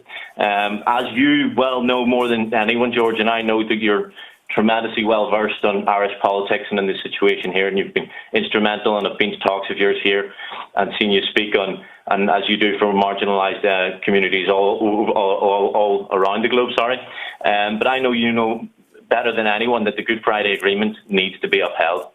Now, Boris's current bumbling and buffooning and so on for the last year plus has threatened, as you know, stability and peace within Northern Ireland to a great degree. We need to ensure seamless movement of trade and people throughout the island of Ireland. If that doesn't happen, George, imagine what might happen here in Belfast. Imagine what might happen right across Ireland if we get a hard border. Well, look, I don't think you're going to be disappointed, Rory, and other people will be disappointed, but I don't think you're going to be disappointed with the results of the deal that I firmly believe will be announced this coming week. But I've got to make this point to you. I don't know why it's me that needs to make it. The best way of ensuring seamless trade and seamless travel throughout the island of Ireland is for the island of Ireland to be reunited. And that is also a part of the Good Friday Agreement. But it seems to me the current predilection of people in the north of a Republican persuasion to imagine that it's the Tory Prime Minister of Britain's responsibility. Actually, no, it is the people of Ireland's responsibility to take their own future into their own hands under the terms of the Good Friday Agreement by having a border poll and allowing the people north and south to decide. But anyway, it's not going to come to that, Rory, because I think you at least will be happy with the deal that Boris signs this week. I've got to go to Carlos in Los Angeles. Carlos, go ahead. Hi, George. Thank you very much for taking my call. You're welcome.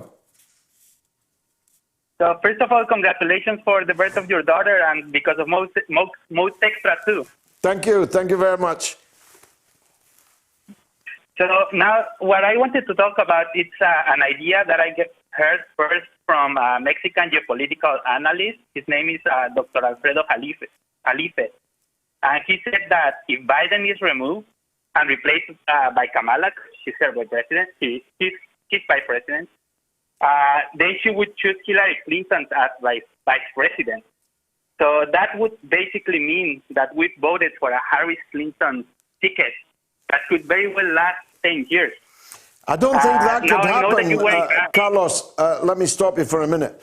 I don't think that actually could happen because the vice president in those circumstances would have to be picked by the U.S. Senate.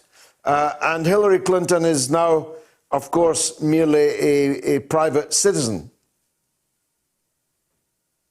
Oh, I thought that the vice president was the one that would pick, or the new president would be the one that would pick the vice president. I might be wrong, and no doubt American viewers and listeners will set me right if I'm wrong. But as I understand it, the nomination of the vice president, a vacancy, would have to come from the U.S. Senate. And in any case, I've got to tell you, from what I can see of Kamala Harris, the last thing in the world she's going to do is put Hillary Clinton in behind her, because she knows, as you do, that Clinton would be ready to push her over the banister in the White House. Carlos, last word to you. Oh, that's great to hear, because I was saying, like, you were very scared that, well, not scared, but very happy that she wasn't the president. Yeah. But now with this, no, I think she's finished. She's a busted flush. She's a power behind the throne, no doubt. But I don't think you'll see her in public office anytime soon. Carlos in Los Angeles, thanks for the call. Stay with me. A 2-minute break.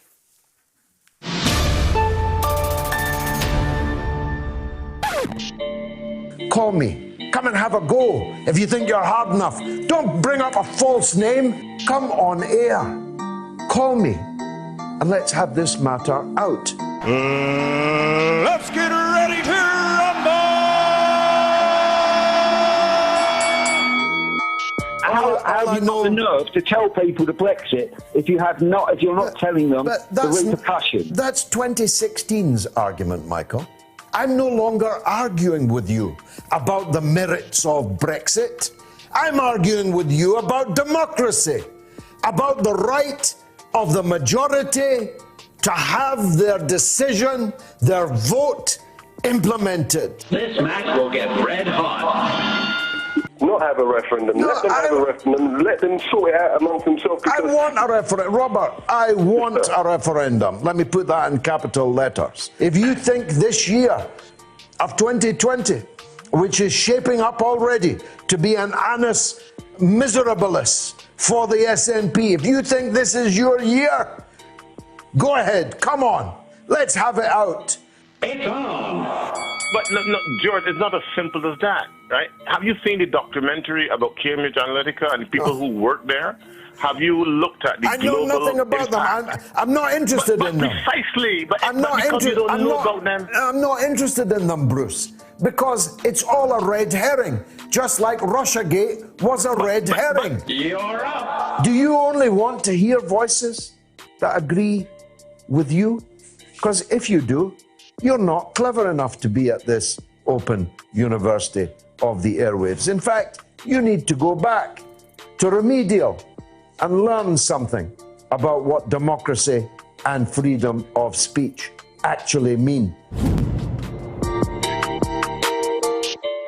George Galloway and the mother of all talk shows. Join us at the College of Knowledge, where there are no tuition fees.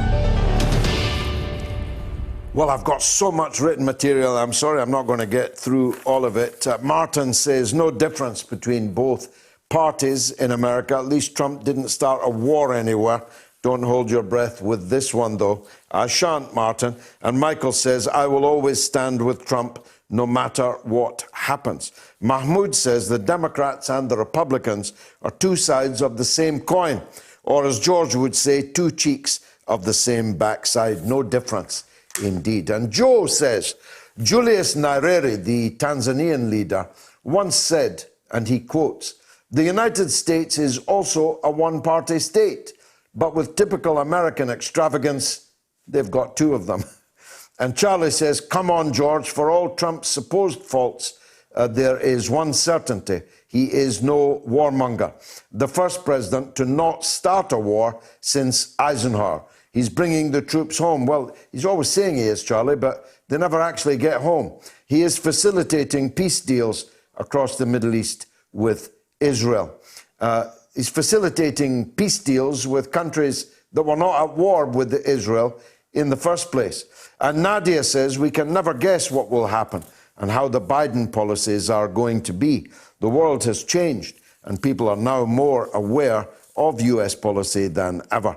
And Thomas says, for all those who think this so-called president-elect is a nicer and more cuddly guy than Trump, think again. Let's hear from Sarkar in Glasgow. Always welcome. Sarkar, go ahead, sir. Hi, George. Good evening. So nice to see you back after your surgery. Really happy to see you. Thank you. George, my question basically, you must have guessed it, it's the US election results. Yeah. Now, all over the world, the liberals, actually I don't call them liberals anymore, I call them something else which I cannot use. The leftists are rejoicing at the fact that Joe Biden has won, that Donald Trump, supposedly the most evil man alive, is, not winning this election. Had these people just gone a bit further in history, and I'm not talking just further only between 2016 to 2020, from 2008 till 2016, Syria, Libya has been incinerated, ravaged, when this gentleman was the vice president with Barack Obama, the other hero of the liberals. No one knows what's happening of Syria and Libya for the next 50 years. No one. No Nostradamus can predict that. And this man, along with, of course, the State Secretary Hillary Clinton and Barack Obama, we know what they have done. I don't understand. I'm not a Trump fan, I'm telling you honestly, but that man did not start any war. Compared to what these guys have done in their administration and the Bush administration, Donald Trump seems like, a peacemaker. Well, I'm not a Trump fan. not quite. Just not as bad as them. That's the best way to put it. Absolutely. And see, can I ask you something? What makes these people believe that Joe Biden will literally do that thing which, will be like some kind of a beacon of peace when literally the entire country is divided in such a way that I personally believe Trumpism or its fan base of 60-odd million voters, they are here to stay for quite some time. Actually, he got nearly 71 million votes. His vote went up by 7 million. It was 5 million higher than Hillary Clinton's vote in 2016. He doubled his support amongst gay people that we heard earlier. He doubled his support amongst black women. He doubled his support amongst black men. He had 58% of American women voted for Donald Trump. Get your head around all of that. Sarkar, thanks for the call. Now, here's a terrific message from David. I hope that Chris Hedges is still watching because I strongly endorse this message. Chris Hedges is one of the most able men of this generation. If he was Secretary of State under a Jesse Ventura presidency with Garland Nixon as the White House spokesman, that really would make America great again. Hallelujah, David. Very good. Giordano is in London. Go ahead, sir. Oh, hello, George. Hi, what a pleasure to actually speak to you and make you a couple of questions. I'm actually I follow every single podcast and anything that I can find of Chris Hedges. I find him an incredible. He's totally wonderful, wonderful. He truly is. And I hope actually on that front, my question was under, but just on that front, a kind of coalition of Ralph Nader, Jesse Ventura, and Chris Hedges. And you actually see kind of maybe this diaspora, that is both happening in both the Labour Party in the UK and also, let's say, the Democratic Party, where you just read now, let's say, a person like AOC actually shifting towards actually probably breaking up from the Democratic Party. And, things like, let's say, like podcasts like Joe Rogan that seem completely out of the blues and so on. Not that I completely support what he says, but, there is actually a lot of, of people actually that would really wish for Jesse Ventura or Ralph Nader or a Chris Hedges, I believe that a third party, a people's party in the United States is now unavoidable and inevitable, but also desperately, urgently required. Just like here in Britain, where the two sides of the same coin, Labour and the Conservatives, the Democrats and the Republicans will never resolve these issues that the American people face. And only new leadership, entirely new leadership, with a new course, a left populist course, rather than a liberal, neoliberal clash with the far right. Nothing good can come out of that. Only a new course which needs to be set. Last word to you, sir. The question for me was a little bit like spiny one, in the sense of the whole thing of Jeremy Corbyn was astounding, in the sense that even a newspaper like The Guardian were putting anti-Semitism and Jeremy Corbyn, these kind of constructive headlines, to kind of make this feeling that never was the word even more odious than in your sentence there. The Guardian cannot be said to be even The Guardian. The Guardian was the leading edge in the destruction of Jeremy Corbyn. And exactly, and my question was this: like, look, I could argue for any ethnicity, any kind of, between, or any kind of idealism that is, a minority, from LGBTQ to black people to Muslims and so on. There, I have no doubt there is actually, serious problems of hatred being cast towards them. But look, anti-Semitism. First of all, anti-Semitism, a Semitic language can be both an Arabic language and but we know what we're Hebrew. talking about here. We're talking about hatred of Jews. And hatred of Jews is a real thing. And moreover, hold on. Moreover, it's a real thing which in the lifetime of people alive today saw millions of people exterminated in the gas chambers. So I won't allow anyone to minimize the foulness and the danger of anti-Semitism. Go ahead. What I meant to say is actually directly related to that, in the sense like, yes, of course, it was a horrifying thing, and this thing actually does exist, but why don't we ever talk about whoever else was in the gas chambers? Why is it that this kind of excuse of these gas chambers can be just recycled for these past 80 years to actually do some of the really, actually end up kicking out a guy like Jeremy Corbyn once he actually was one of the main people fighting against anti-Semitism. Well, exactly. If he'd been alive at the time, he would have been in the forefront fighting fascism and anti-Semitism. Thanks for that. Let me take a quick break so I can have a proper cough.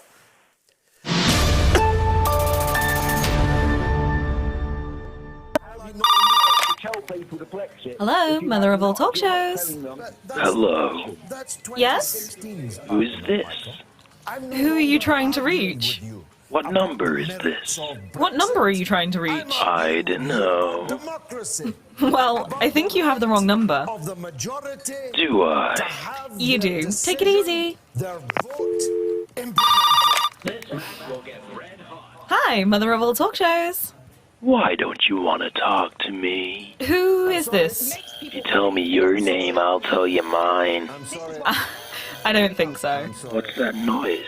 That's one of our jingles. We're in an ad break. Really?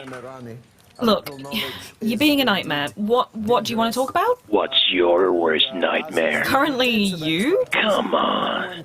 What's your worst nightmare? Well, the planet's on fire, the economy's ruined, social decency is dead, the north of England might as well be Europe, and I've just been declined universal credit.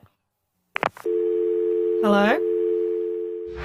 George Galloway and the mother of all talk shows. Join us at the College of Knowledge, where there are no tuition fees. Quite a lot on Corbyn, actually. Corbyn appeased the crocodiles and got eaten last, says Carl. He says more, but it's a bit unkind. I can't bring myself to read it. And Lar says Corbyn's downfall as a political leader was that he was too nice to his political enemies. The lesson from the Corbyn project is deal with political enemies ruthlessly. Sir Keir seems to have learnt that. And Joseph said, I left the Labour Party this year after 40 years because of what you said. It's true. Corbyn was the man and was stabbed in the back by people like Emily Thornberry. And Mark says, please tell us what you know on the Brexit talks. We're all being bombarded with US election news and COVID news. Brexit has gone off the radar. What is happening? We'll, I'm sure, cover it very extensively next Sunday. But if you want to subscribe to my Patreon, I'm starting something this week because we've ended the trial of the Moats Extra. Not enough people took it up. I'm going to start what I'm calling RRBs, Rapid Radio Bursts. So it'll be more guerrilla, just me and my wife or me and young James. It'll be immediate and an immediate response to breaking news. And you can either catch it live on my Patreon page, or you can look back at it when you get in from work, or back into the house, or when you're able to watch it. So these are our Bs. We'll start this week, probably tomorrow. And I have no doubt that Brexit will be a major part of that exercise in the course of the next week or two. Let's hear from Phil in Bristol. Go ahead, Phil. Yes, hi. Hi, George. Thanks for doing this. I just wanted to point out that there's now been a shift in policy and foreign policy, because Trump came in on a platform of non-interventionism, and he reflected the consensus, really, the majority consensus, that there should not be any foreign wars. And as you've pointed out, he didn't actually start a foreign war, and in fact, he stopped one because one of his advisors wanted him to attack Iran. Yeah. Okay. So what's happened now is you've got this guy Biden, who is a warmonger, and I just wanted to point out some of the things he's done in his voting record. One is in 2003 he voted for the invasion of Iraq, which turned the whole country into a lawless civil war, and then eventually ended up with ISIS. And then he has supported Obama's intervention in the Yemen civil war, also in the Libyan war, which is the overturn of Gaddafi, that we've now seen has ended up in another chaotic mess, which, by the way, has put back the status of women by about 100 years in that country. Yeah. And also he has backed Saudi Arabia. He's backed airstrikes on Syria, and he's, of course, he's supported sending more troops into Afghanistan. This is in fact, he's attacking Trump from the right on foreign policy things. Exactly. He's attacking Trump, for example, for dealing with North Korea, for meeting with the president of North Korea. He's trying to out-hawk Donald Trump, the Republican president. Exactly. Sorry to interrupt you. Go ahead. No, I also want to point out with Israel is that he is refusing to say that there is an occupation of Israel. That is the line of the Democratic Party policy program, is that they are not acknowledging that there is an occupation of Israel, even though the UN has acknowledged there is an occupation of Israel. And he's not wanting to use conditional aid as a leverage on the actions of Israel in the Palestinian territories. Nobody will use it on the Palestinians. That's right, yeah. I mean, he said that he will reinstate the aid that Trump cancelled to the Palestinians, but I'm pretty sure that it will have political conditions attached to it, aren't you? Yes, of course. And he has said nothing against this awful coalition that happened with Saudi Arabia, Israel, and the UAE against the Palestinians. He said nothing about that. And I'm sure you've covered, I came in a bit late on your program, but I'm sure you covered the law that he wrote in 1994, sure. The three strikes out. Sure. You covered that already. We did extensively. Great call, Phil. Don't be a stranger. It was great to hear from you. Now, let me go straight to the news with Jamie Lowe. The mother of all talk shows. The only education you can get for free. Radio Sputnik. We speak your language. Find us at SputnikNews.com.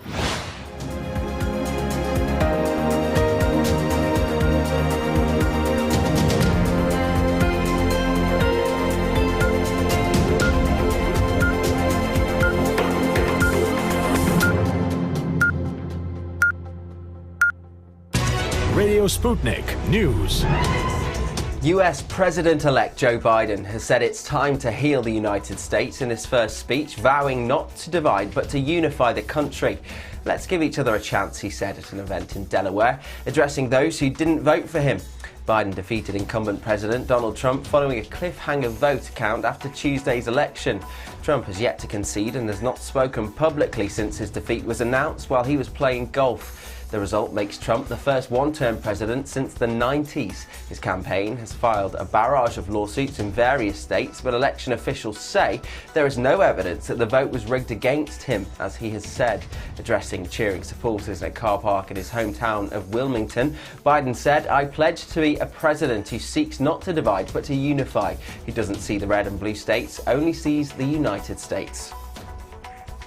Biden, who has won more than 74 million votes so far, the most ever for a US presidential candidate, hailed the diverse support he gathered during the campaign and thanked African-American voters in particular. But he also reached out to Trump supporters directly. "It's time to put away the harsh rhetoric, lower the temperature, see each other again, listen to each other again," he said.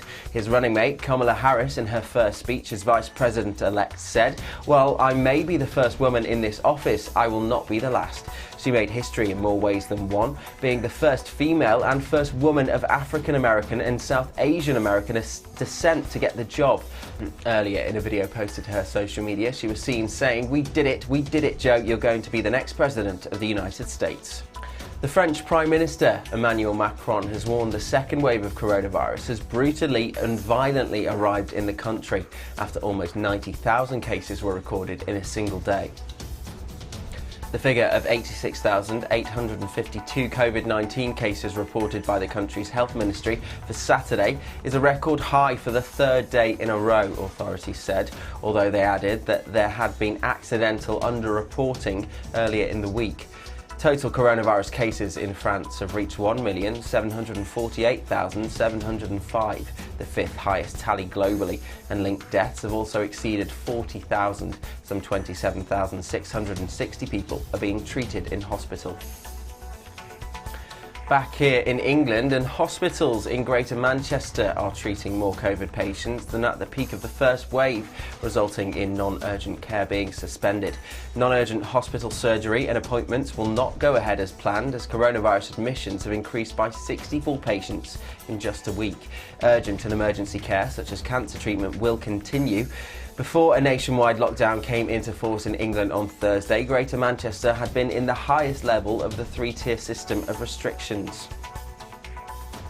The government is to spend more than £400 million to support poor children and their families in England, following a campaign by footballer Marcus Rashford. A winter grant scheme to be run by councils will provide support with food and bills, and a holiday food and activities programme is to be expanded. Rashford said it would improve the lives of almost 1.7 million children. The move represents a climb down for the government, which has said universal credit was the best way to help. The Queen has led Britain in marking Remembrance Sunday, as people around the UK privately paid their respects at home due to the coronavirus pandemic. She was joined by family members and the Prime Minister at the scaled-back service at the Cenotaph in London's Whitehall. Social distancing measures were in place and the service was closed off to the public for the first time. Normally, Whitehall is packed with thousands of veterans and members of the military for commemorations, but on Sunday, less than 30 veterans were in attendance. Millions have voted in Myanmar's general election, just the second since the military rule ended in 2011. It comes just 5 years after Aung San Suu Kyi won a landslide victory and entered into a power-sharing agreement with generals who still hold huge power in the country. Suu Kyi remains popular in Myanmar and is expected to win, but the Nobel Peace Prize winner and global icon has dramatically fallen from grace internationally for her response to the Rohingya crisis. Hundreds of thousands of Muslim Rohingyas fled an army crackdown in 2017. Observers have questioned the credibility of the election because of the disenfranchisement of virtually all Rohingya. Azerbaijan has captured a key town in the separatist Nagorno-Karabakh region, according to the country's president. Ilham Aliyev announced in a televised address on Sunday that Azerbaijani forces had taken Shusha, known as Sushi in Armenian. Armenia, however, denied the town's capture and said fighting was ongoing. Capturing the strategically important town would be a major victory for Azerbaijan in the ongoing conflict over the disputed territory. Nagorno-Karabakh is internationally recognised as part of Azerbaijan, but is governed by ethnic Armenians backed by the Armenian government. Up to 150 people are feared to have been killed in a landslide in Guatemala after Storm Eta lashed Central America with torrential downpours. Many of those who lost their lives in the remote mountain village of Cueja in the country's central region of Alta Verapaz were buried in their homes under mud, according to authorities. The devastating weather front has wreaked havoc from Panama to Honduras and Mexico, which between them have recorded more than 50 flood-related deaths. And finally, Donald Trump's attempt to remain at the White House turned into farce, as his legal team ended up having to hold a press conference outside a landscape gardening firm and next to an adult bookstore and a crematorium. Instead of the Four Seasons Hotel in Philadelphia, it ended up happening at Four Seasons Total Landscaping on the outskirts of the city. Trump had put out in a now-deleted tweet that there would be a big press conference at the Four Seasons in Philadelphia.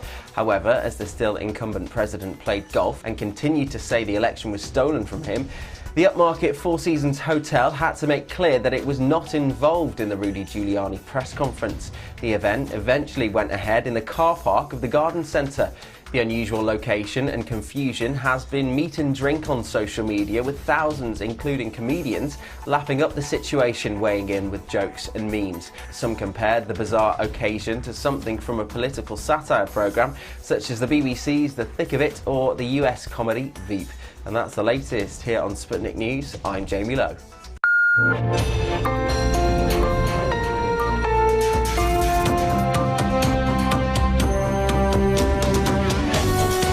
You're listening to Radio Sputnik. Telling the untold. Welcome to the Open University of the Airwaves with George Galloway. Only on Sputnik Radio.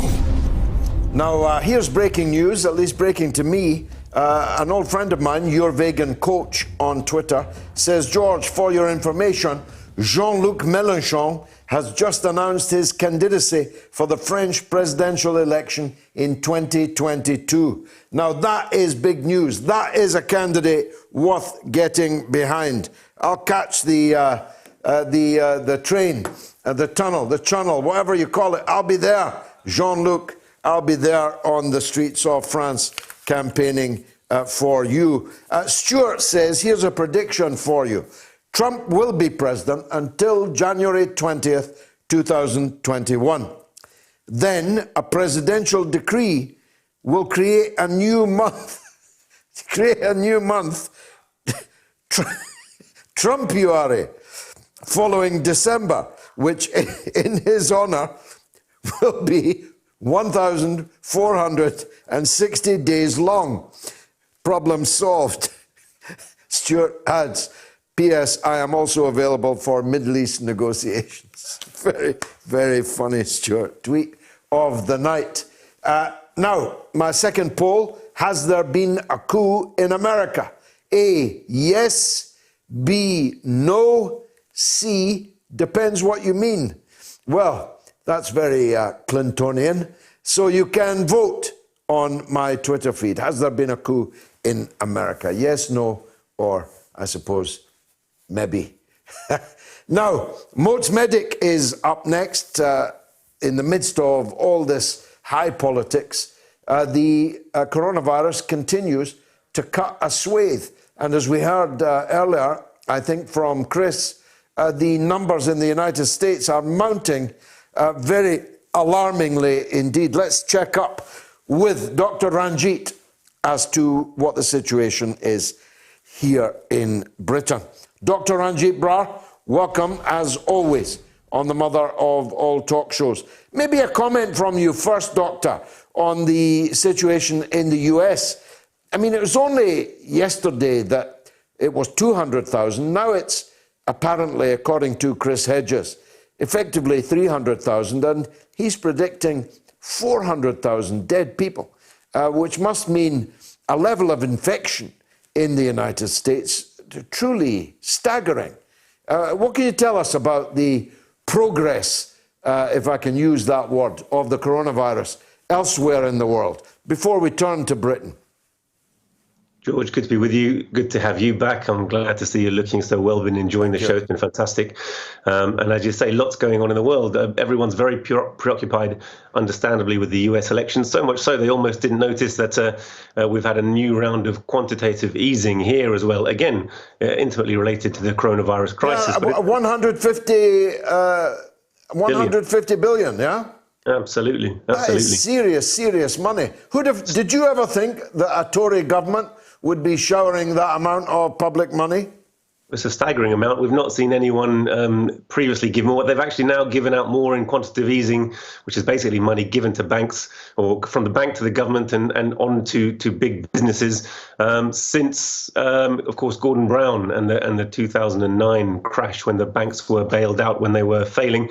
But it's a larger amount even now than he's given out. But coming back, to the coronavirus numbers, you're right. This week in the world, there have been 4 million test-proven cases.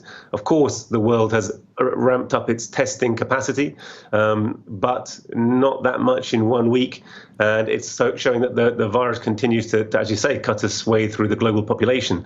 Now in the world, there's been 51 million cases. In the United States, there have been more than 10 million cases. In the world, 1.25 million deaths, which basically means that there's, just in terms of the test-proven cases, still a 3% mortality of all of those test-proven cases. And the United States still accounts for 1/4 of those deaths. But you're right that the number of cases per day globally is skyrocketing. And on Thursday, we had a new record high, which was 617,000 cases in a single day worldwide. And the United States, again, accounted for a full quarter of those, really, 132,797 cases in a single day, and basically pretty much all their states across the board showing an increase in cases. So, massive increase in cases. And as we know, there's a lag between the number of cases and that having a reflection in hospitalizations, ITU cases and deaths. But the two are very much coupled, and that's not changed, George. And when you say coupled, is the turnover still around 2 weeks? So people get it and around 2 weeks later, they're in the hospital and some of them die? In terms of the increase, yes, 2 weeks is basically the incubation period of the case. So those people out of the numbers who are getting it now, who will be adversely affected, and still we think 5 to 10% of people are likely to be hospitalized, less than 5% probably ventilated, and but somewhere 1 or 2% of them succumbing to the virus, George. It's extremely disturbing. There's obviously no stopping it now. It's everywhere. If we'd acted as China and others did right at the beginning, then it could have been stopped. But there's no stopping it now. And so there seems to me only two options. Either a large number of people are going to succumb, and those that don't succumb will fill the hospitals, meaning that other people can't get in for other things, or we find a vaccine. Yeah, I think some combination of those two things are happening, George. I mean, there's been good news on the vaccine front, and perhaps we can return to that in a little bit. But just looking at Britain's numbers, we're still seeing 20 to 25,000 cases a day, test proven. That's actually similar to last week.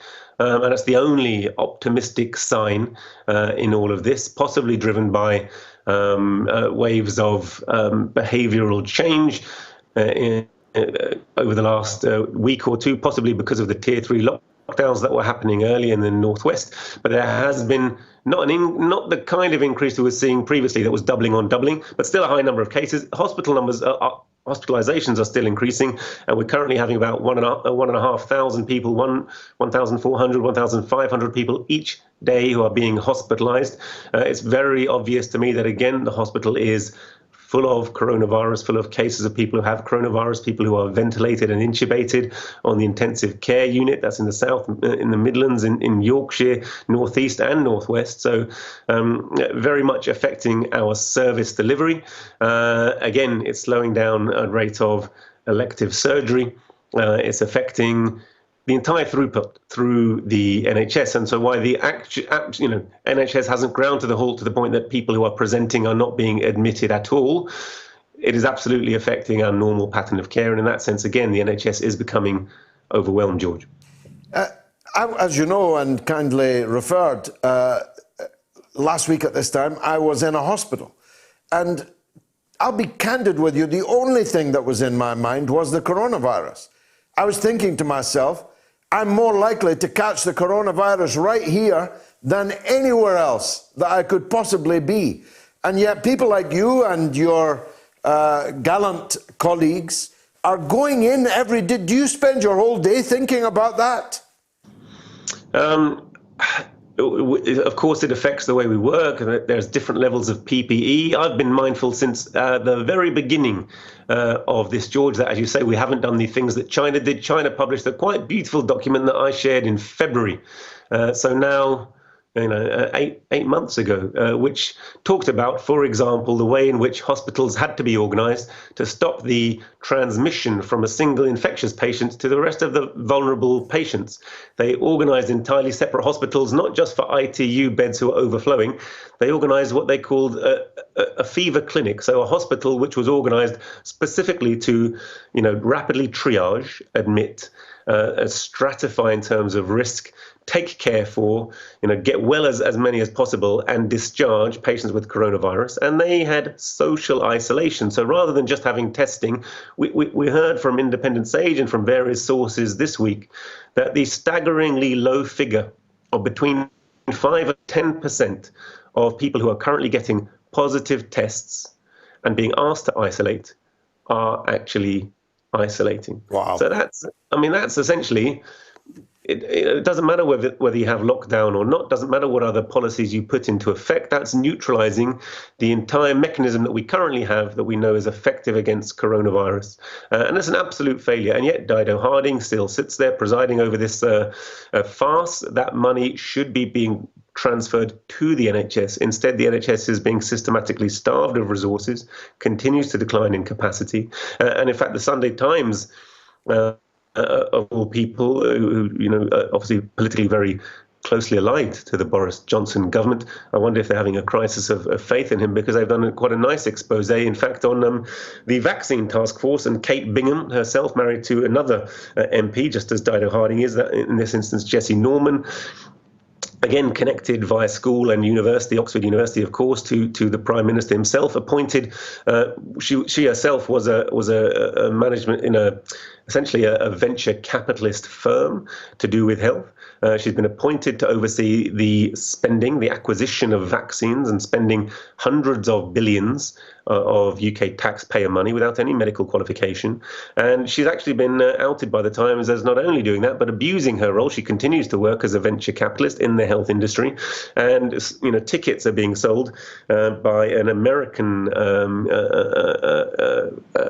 health group, health technology group, at $2,500 a head to come and listen to her speak, because at her last conference she recently gave, she actually gave information that out of the 55 vaccines that are currently reaching a production level, she indicated which ones the UK government, which 14 the UK government were going to be investing in. And of course that will affect investment decisions and strategy, and it's a complete abuse of her insider position. Trading. It's insider trading, but it just shows you that we've got someone who's not medical. The NHS is not leading the acquisition of vaccines any more than it's leading track and trace. We're all victims of it. And so, I in the first wave, George, I'm pretty sure that I had the virus. At that stage, there wasn't testing available. There wasn't testing for me or my family. I think my family probably had it as well. There wasn't testing for them. At that stage, there wasn't an antibody test available. There was a trial being run in my hospital, but I was busy in surgery, so I wasn't able to get the vaccine. So I still don't know whether I've had it. I assume I have. So, personally, I probably feel safe just in terms of demographic, probably in terms of having it. But you're right, my colleagues don't know. In the first wave, 600 health professionals died from this with inadequate PPE. And I think you have to do one thing or the other. Either you have the kind of response that China had, where you fully protect your staff, you fully redesign your health services to cope with the health demands that are being placed on them at that time. At one time, that was just cardiovascular disease. Now it's this epidemic as well, and we need to factor that in. Croydon Hospital have done a little project where they've managed to ring fence a part of their hospital as being a green zone where COVID won't go, so that they can do some elective surgery. And this is being hailed as a great revolution. It's kind of common sense, and it's what China did on a national scale in February. And of course, we absolutely have failed to do so because our government is still dedicated not to protecting the NHS, as they say, but funneling huge amounts of money from the state coffers into private hands, into companies and individuals who are closely allied with them, because that fundamentally is their raison d'etre, it's their ideological outlook. And I fear that it means that we are failing to score the very easy goals, to pick the low-hanging fruit of really just simply, now we have the testing capacity, using it to actually make sure that the people who have the virus isolate from society. And it's precisely for this reason, that we are being punished as a whole society, and again going through this second phase of lockdown, but it's a half a lockdown or a quarter lockdown. It's really punctuated herd immunity. It may suppress the numbers, but there's no intention really of eradicating the virus. It's not impossible to do so, but I think it's impossible for our government under these societal conditions, guided as they are with their current priorities. I think they have utterly failed. But what mystifies me perhaps even more is the fact that our opposition are so hell-bent, the Labour Party are so hell-bent on expelling Corbyn or suspending Corbyn and proving themselves to be no different than the Tory party, rather than doing anything to hold our government. Yeah, talk about low-hanging fruit. If I was the leader of the opposition in this calamitous, catastrophic situation you've just described, everyone would know about it. Give us some good news, Doctor, on the vaccine. Anything you can tell us? I think there are a few things. China is developing 4 of the world's 9 leading vaccines. I think CanSino this week signed a big deal with Mexico, in addition to Pakistan and Russia. So they are completing their phase 3 trial in Mexico and have started vaccinating a large group as part of that trial there. Again, one of the other companies, Sinovac in China, have now announced that they have inoculated 100,000 people in China, 100,000 Chinese volunteers and frontline staff with their vaccine, which is an adenovirus, a killed vaccine. So they've manufactured the vaccine, heat it to denature it, and then give that protein. And they've had not a single adverse reaction.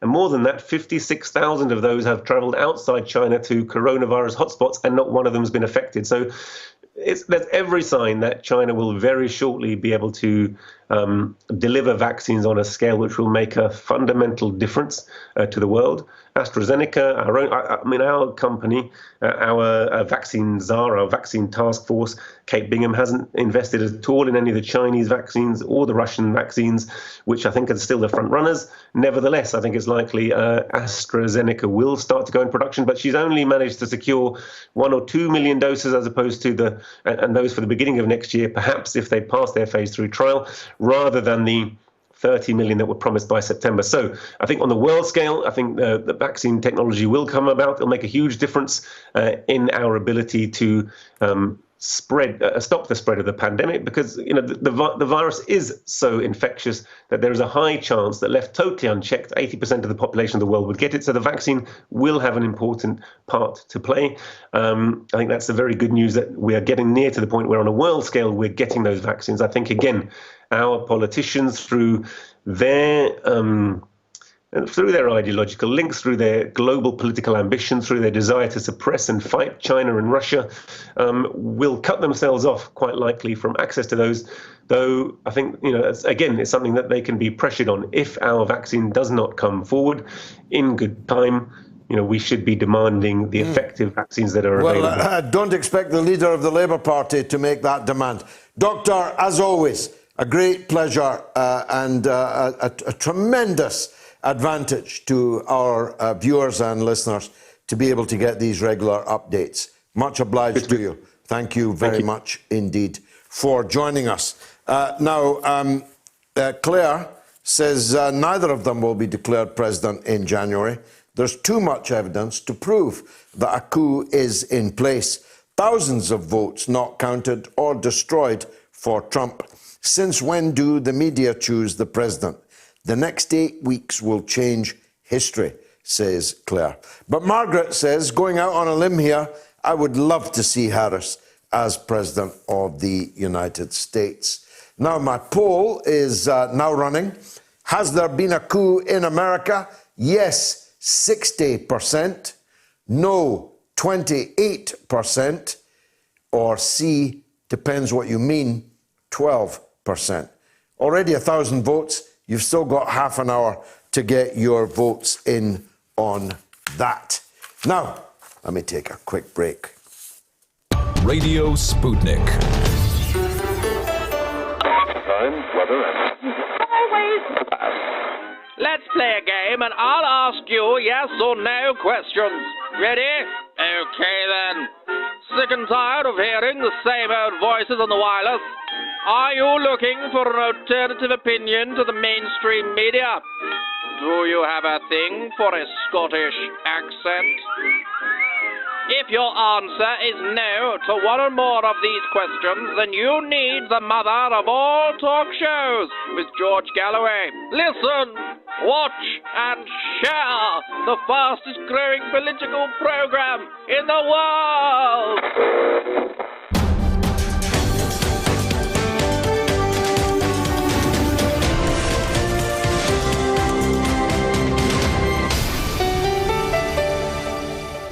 The mother of all talk shows. Join our faculty of legends, contributors, and callers. Everyone is welcome. Well, we're talking about the American presidential election, by and large. Has there been a coup in America? More than half of you, 60% of you, think so. It's all over to you now. It's call time. Here's Ray in Brighton. Go ahead, Ray. Hello, George. How are you? By the grace of God, I'm good, thanks. Go ahead. It's an absolute pleasure to speak to you. And before I make my point, I just wanted to say that I love the way, always, that you handle the mainly biased media when they have you in for an interview. Yeah, although they never do now. That's probably why they never do now. Yeah, but when you appeared before the American Senate, George, for my money, that was a masterclass in how to administer a verbal kicking. Thank you. But it made me famous in America, at least. But to make my point, George, I'm sure that yourself, like me and thousands of other people in this country, are absolutely disgusted at the incident today that appeared near the Cenotaph in London, where the piper, who was there purely to show his respects to fallen comrades, was shoved to the floor by one of the Metropolitan Police officers. And I wondered what your take was on that. I did see that. I did see that video. It seemed to me a thoroughly unnecessary push. The man did wheel, if you like, as if to march into the police line. But there are ways of stopping someone walking through you that don't involve throwing them violently to the ground with bagpipes in their hands. The bigger picture is the way that the Remembrance Day was effectively banned throughout the country, except for Tony Blair. I saw Tony Blair there at the Cenotaph, his face waxed with grief over the loss of people in war. But the ordinary Joe and the widows of servicemen and so on were not able to pay their respects properly. And I think that was very badly handled. However, on this particular case of the piper, he's now been charged because he allegedly got up from the fall and then assaulted a police officer. He's now charged, so we can't go too far into that, Ray, because it's now sub judice. But my general dissatisfaction with how the Remembrance Day was handled, I think agrees with you. Yeah, I mean, the hypocrisy of all, George, that really gets my goat is where you had people like Theresa May and Boris Johnson and Sadiq Khan. And for my money, these people... Hypocrites all. Yeah, hypocrites, yeah. To actually stand with their heads bowed in front of the Cenotaph, and all of them complicit, for my money, in in trying to remove the freedoms that millions and millions of men and women from England, Wales, Scotland, and all over gave their lives in the construct that they were giving their lives to save our way of life and our freedoms. Hypocrites all. I agree with you, Ray. Yeah, many thanks for that, my friend. The hour means I need to move on. Paul is in London. Go ahead, Paul. Cheers, sir. That hypocrite point is actually part of what I'm about to say. Yeah. Because you know all this Trump stuff to do with the votes and all that sort of stuff. Yeah. I saw that Lib Dem geezer pop up. And the Scottish nationalist. And the SNP. Precisely. And this one sort of affects, because you're like quite involved in a sort of stop the second referendum thingy. Yeah. Did these people who were marching up and down for a second referendum all this time, yeah, for the last 3 years, did they not ever think that this could one day be used upon them? In the SNP case, they've got a sort of reason because they could now get a second vote in Scotland. Yeah. But you've seen the state of the polls in Scotland. I don't care either which way. I've got to be honest with you. But for someone who's like some of these people who were marching for a second referendum on that issue, probably didn't ever think the hypocrisy is mind-boggling. These are people demanding that the vote for Joe Biden be respected when they spent 4 years trying to destroy the outcome of the Brexit referendum. We're ready to do anything, including forcing everyone to vote again. Imagine if Trump's demand was for a people's vote on whether or not he should continue, and everyone will have to run the election again just to make sure that the outcome is correct. I mean, the hypocrisy of these people has no end. Last word, Paul. That's precisely the view, and I'm saying it could end up with that, because obviously the way that stuff's going to go in Scotland, you've got the only people who can argue that you shouldn't have to vote again on it will be the Tories, but the other lot are naked. Exactly. They can't say it. And if there ever was a Scottish independence referendum, there would have to be a withdrawal agreement. There would have to be a confirmatory vote, a people's vote. Talk about hoisting yourself on your own petard. Paul, thanks for that call. Here's Hashim in, I'm not sure where he is. Go ahead, Hashim. Good evening, George. How are you? I'm good. Where are you, sir? I'm from Ypres, Belgium. Ah, okay. Very nice to talk to you. Welcome. Thank you very much. First of all, George, I would like to tell you that I love you very much and I respect you very much for your stances. Thank you. Second of all, I would like to know your opinion about what's next for the Middle East, especially for Lebanon and the resistance in the area. Well, the change of government in January potentially means some changes that might be good and some changes that might be bad. I think that Biden's pledge to end American involvement in the war in Yemen will be difficult to get out of. His relations with Saudi Arabia are not the same as the relations that they had with Donald Trump. So you might get some change in the Gulf. But in the Levant, it seems to me quite likely that once the Obama, Clinton, Biden gang are back in power together, that the outcome for the people in Lebanon and Syria will not be good and could be much worse. Rania Khalek said earlier she didn't think that they would start the war again in Syria. I'm not myself so sure about that. And of course, what happens in Syria has an immediate effect in Lebanon. Hashim, your view? Yes, I think you're right, and we all know that the region for this moment is in a very difficult situation. Not only the Levant, but also with Iran, of course. Yeah. So Yes, but thank you very much. You're welcome. Very much, George. La shukra la wajib. Rashid is in California. Go ahead, Rashid. George, how are you? I just want to say that the results of your poll regarding the coup, it's 60% now in favor of the coup. The results will change after the show is over. Oh, yeah? Just to be consistent with what's happened in the United States. Very good. I was slow there. You got me, Rashid. You got me. Yeah, they'll be rigged. They'll be rigged overnight. Once the people counting have to go for a sleep for 2 hours. Yeah, go ahead, Rashid.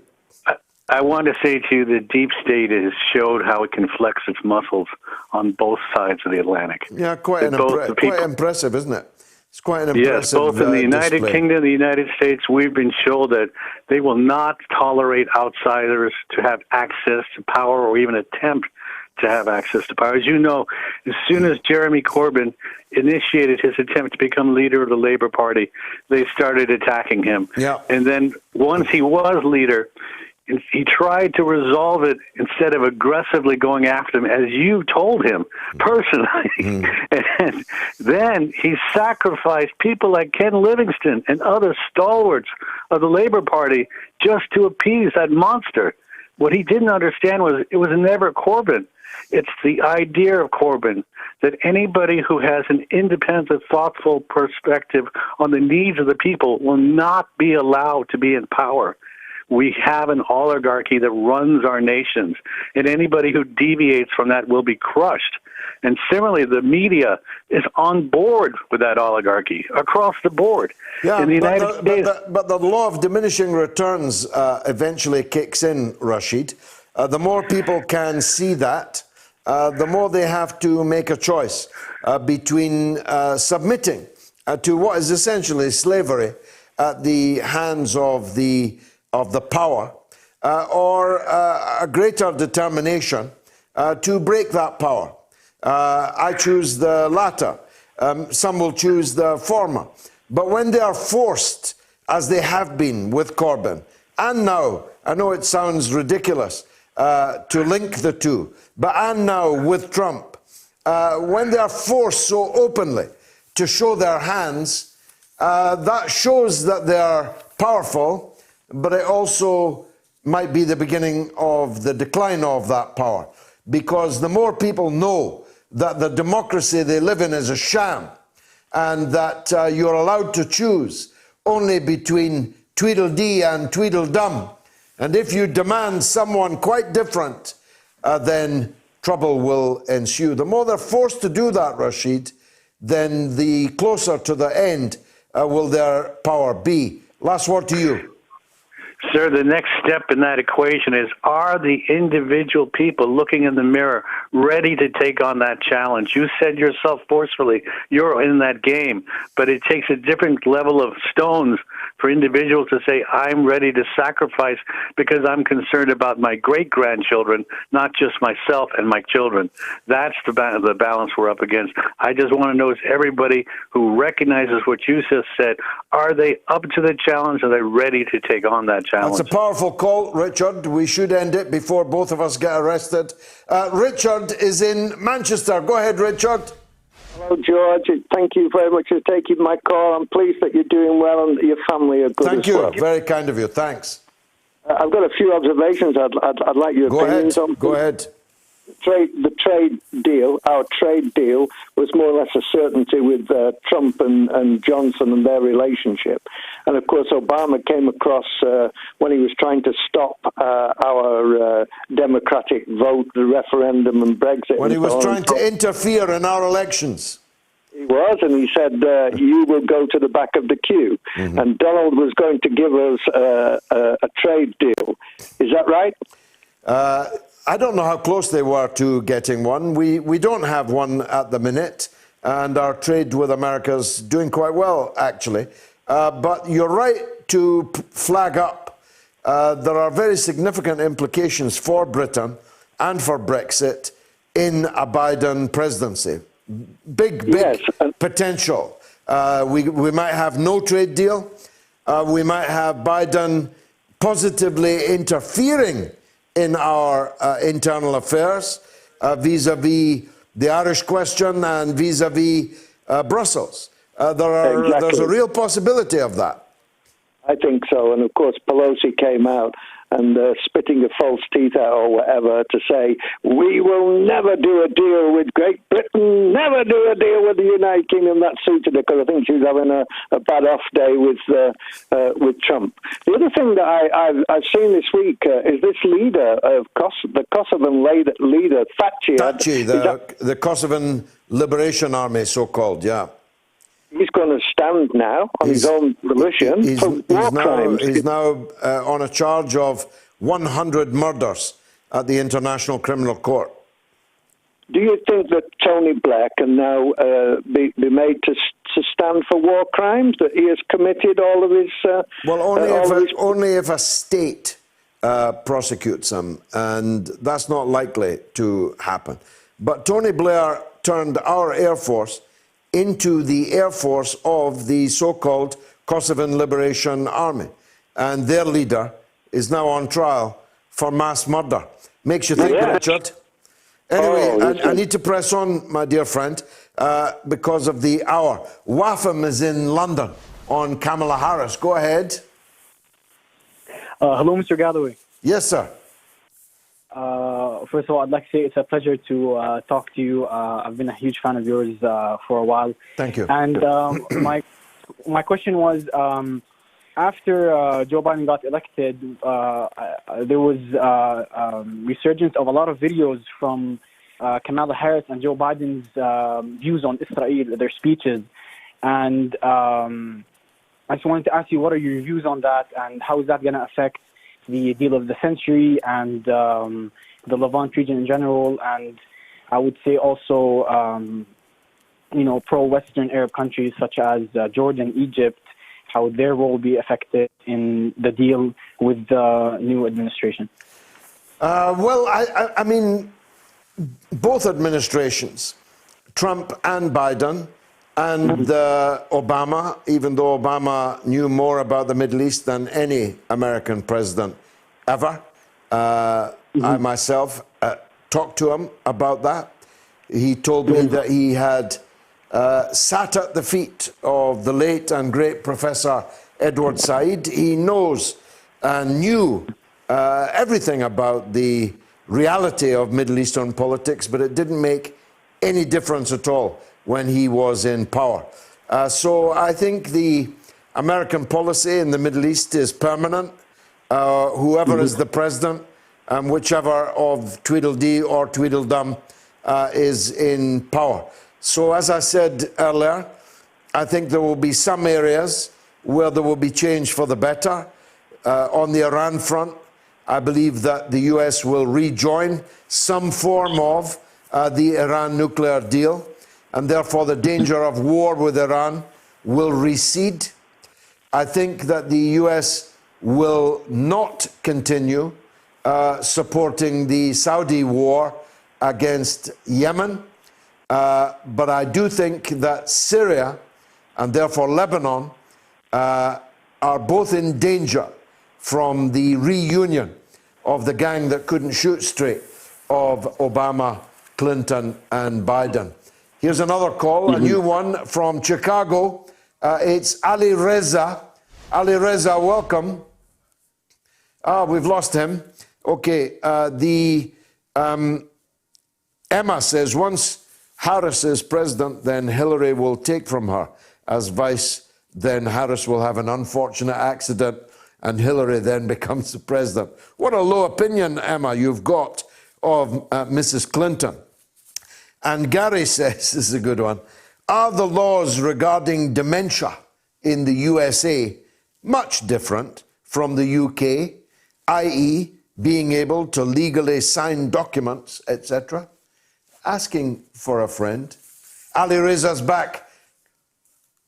Ali Reza, welcome. Go ahead. Hello, George. It's very nice speaking to you. Thank you. And it's always nice to hear you on your show and your other shows on RT. Thank you.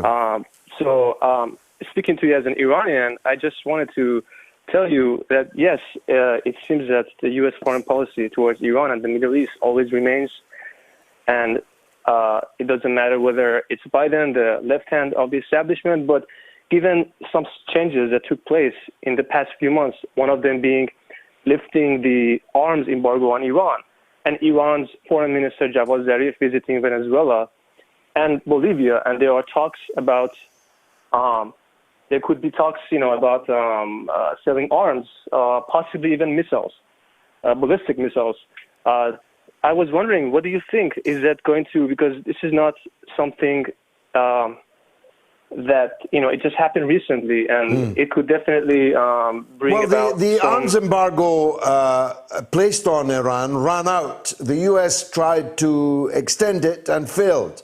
So Iran is free to sell weapons to any other state in the same way that Britain or the United States are. But I suspect that this will be one of the cards played by the new U.S. administration on whether or not they come back into the Iran nuclear deal or not. What's your feeling about U.S. re-engagement in the nuclear deal? Okay, I tell you something that I know Iran is not going to back down, and accepting new terms on the deal, and I'm sure of that. Like, I have no doubt. They want they say that if United States wants to gain a seat, it needs to regain the seat that it previously left, and so they're not going to give leverage on their missiles, on their defense capabilities to the United States at all. I know that, and but at the same time, Biden is getting all the advantages that the Trump has imposed on Iran, all the maximum pressure campaigns. So Biden is getting all of that, and it's something that he has negotiating power, with, and that's why it's a little unclear exactly what's going to happen. But I know that it's not going to be like before. Like everything is going to be peaceful. The U.S. will abide, by its, by its end of the bargain. It's hard to say, but I know that Iranians will not back down, and they will not going to accept new terms on the already negotiated deal. Okay, let's see how it develops. Stay in touch, Ali Reza. We'll await developments. Andrew is in Shropshire in England. Andrew, go ahead. Hello, George. Nice to speak to you. And you, sir. Go ahead, sir. You, sir, too. I was just wanted to gauge your opinion on the Build Back Better message that we saw Boris Johnson trot out a few weeks ago. Basically, we've seen Biden give the same message, and I speak a few languages, so I read different newspapers in different languages, and I've seen, the Spanish Prime Minister do the same thing, Macron's looking at it, and Germany are looking at it. So Build Back Better with a green economy, transfer of skills, let's learn different things. Is this a UK thing, or is this a global thing? What do you think? I don't know. I don't even know what Build Back Better actually means. These public relations slogans are vacuous, empty, meaningless to me. What do you think? I completely agree with you. It's totally vacuous, meaningless nonsense, but it seems to be that governments across the country are rolling the same thing out, and I don't know where to stand with it. Maybe the same company got the contract across other countries. So the reality is we're not building back. Still less are we building back better. We are trying to shore up collapsing infrastructure and a collapsing economy.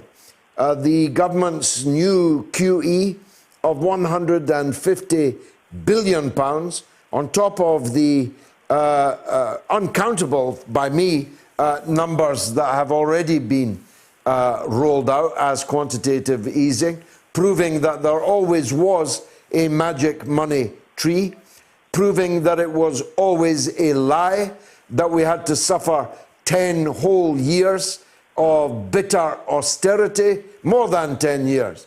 There always was an answer when we needed something that could be justified as expenditure, as investment. It's all tumbling down now, and scales are falling from people's eyes. At least I hope so, Andrew. Andy is in Cornwall. Go ahead, Andy. Hi, George. Sorry, I missed that. I do apologise. I missed that last bit. What's the discussion? Because there's a few things I want to get off my chest. Go ahead, whatever you want to talk about. No, we were talking about Build Back Better as a slogan. Better. Oh, it's ridiculous, isn't it? You know, it's are the necromancers? Are they going to build it up from? You know, they're going to build a corpse. Is what they're going to do. And that's not just this government. It doesn't matter what you vote for. You're still going to get a government at the end of the day, aren't you? Mm-hmm. And it's absurd. It's absurd, George. It seems like they're following an agenda. The government, our government. And irrespective of the evidence, there's no fact-based evidence that they're following because it's running contrary to what's actually happening. I mean, if you didn't see the news, if you didn't watch the news at all, you wouldn't know anything was going on re COVID-19. And it's just absurd, George. I mean, there's people genuinely suffering financially, you know, all this. Suicide must be through the roof, businesses closing. I mean, there's police going to gyms, for heaven's sake, and soft play areas. For what? I think it's absurd, and there's somebody else pulling the strings, in my opinion. Who's the somebody? Well, we go to Davos, you know, the Great Reset, the World Economic Forum. I mean, they openly state that they want a Great Reset, they want to reset everything to do with society as it is, and that's for the common man, for the working man. It's not for them, you know, for thee, but not for me. Okay, Andy, the hour precludes a long debate on that. I'm sorry to say, but you know my view on it, and if you don't, you can go to YouTube, where I've addressed it many other times. Les is in Jersey. Let's hear from him. Les, go ahead. Good evening, George. Congratulations on believing another kid, and it looks like you've got a smashing family. You've got a smashing family there. Thanks, Les. I was just going to talk briefly about the electoral system in America. Don't you think, compared to ours, it's just absurd? And with Trump putting his appeal in, I hope he gets. I don't think he's going to get any joy with keeping himself in power. But if he can change the way things are done, I mean, you know, all these accusations are possible, you know, misdoings. I mean, they can read a number plate from a satellite on a car. Why don't they just put cameras up in these counts? And then if they know they're on camera, so that just eradicates that straight away. And all the votes must be counted on the night. And when you look at our polling places, the people are running with the ballot boxes, running with them. And the counts, everybody's busy. They stopped counting in the middle of the night in America. They literally incredible. Stopped in the middle of the night. I mean, that's got to change. I've never seen such a lethargic count. Well, you know, the idea that the United States is the arbiter of democratic elections has certainly taken a heavy knock. Les, thanks for that. Now, we're off to the States. A whistle-stop tour of the Carolinas. First to South Carolina. Mike. Go ahead, Mike. Hey, George. Great to talk to you again. Never miss a show. Good, sir. Hey, let me say this about that. Here in the United States, over one half of the population of the country are sighing a huge sigh of relief that the idiot in chief is gone. Okay? The other half of the country is having a giant panic attack. I mean, they are really, really afraid of what's going to happen in the next little while here. But what do you think is going to happen?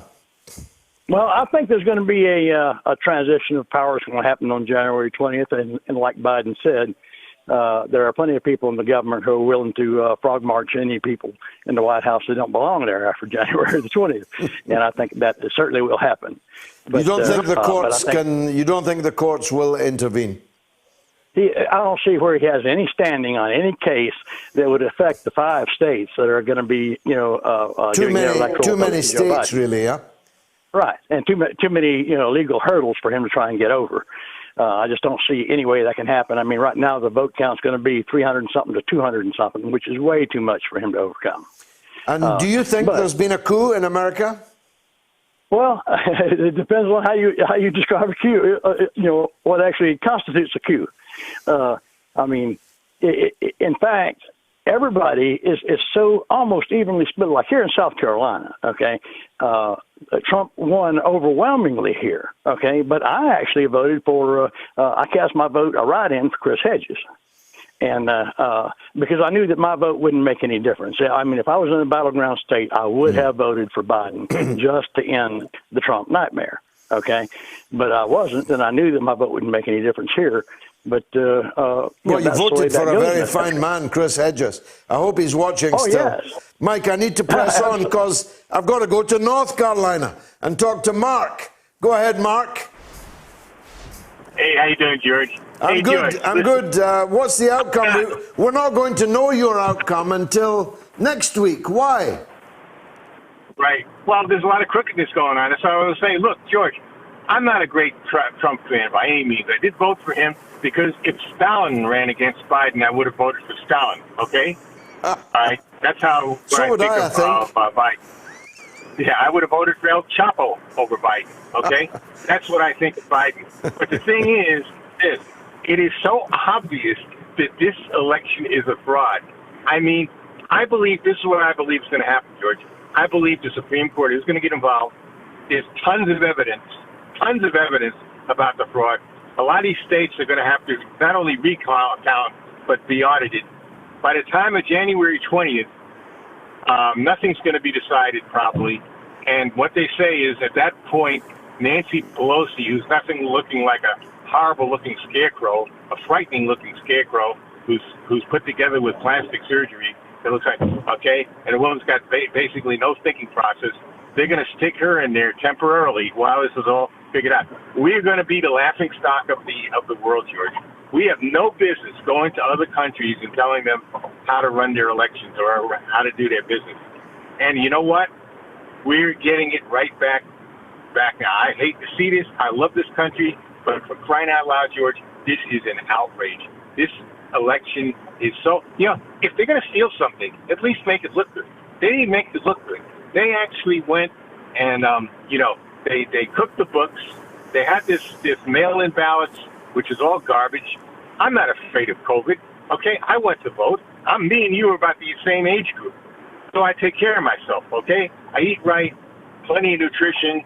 I exercise, and that's what people should do instead of, masks aren't going to protect you, and neither is staying away from the ballot going to protect you. You should have voted. If you want to vote, you should have voted in person. Millions of Americans, Brits, and Russians have died to keep our countries from being gobbled up by the worst type of monster like Hitler, and yet people are afraid to go to the ballot to a voting booth. Are you kidding me? Great call, Mark. I've got to end it though because there's a legend on the line. It's Norma in Bristol, and she's the last caller. Go ahead, Norma. Hello, George. I'm glad you're a bit better, but I'm much better. You'll have to take care of that little cough. Yeah, actually, it's caused by shouting. Yeah, well, this is reasons to be cheerful because it's such a topsy-turvy world. Yeah. First of all, the lovely little photo of Oban I saw on Twitter. My latest, yes, my little daughter. What a lovely girl. Yeah, and the other point was, Mr. Trump, obviously. Yeah. Although I disliked him, this is frivolous.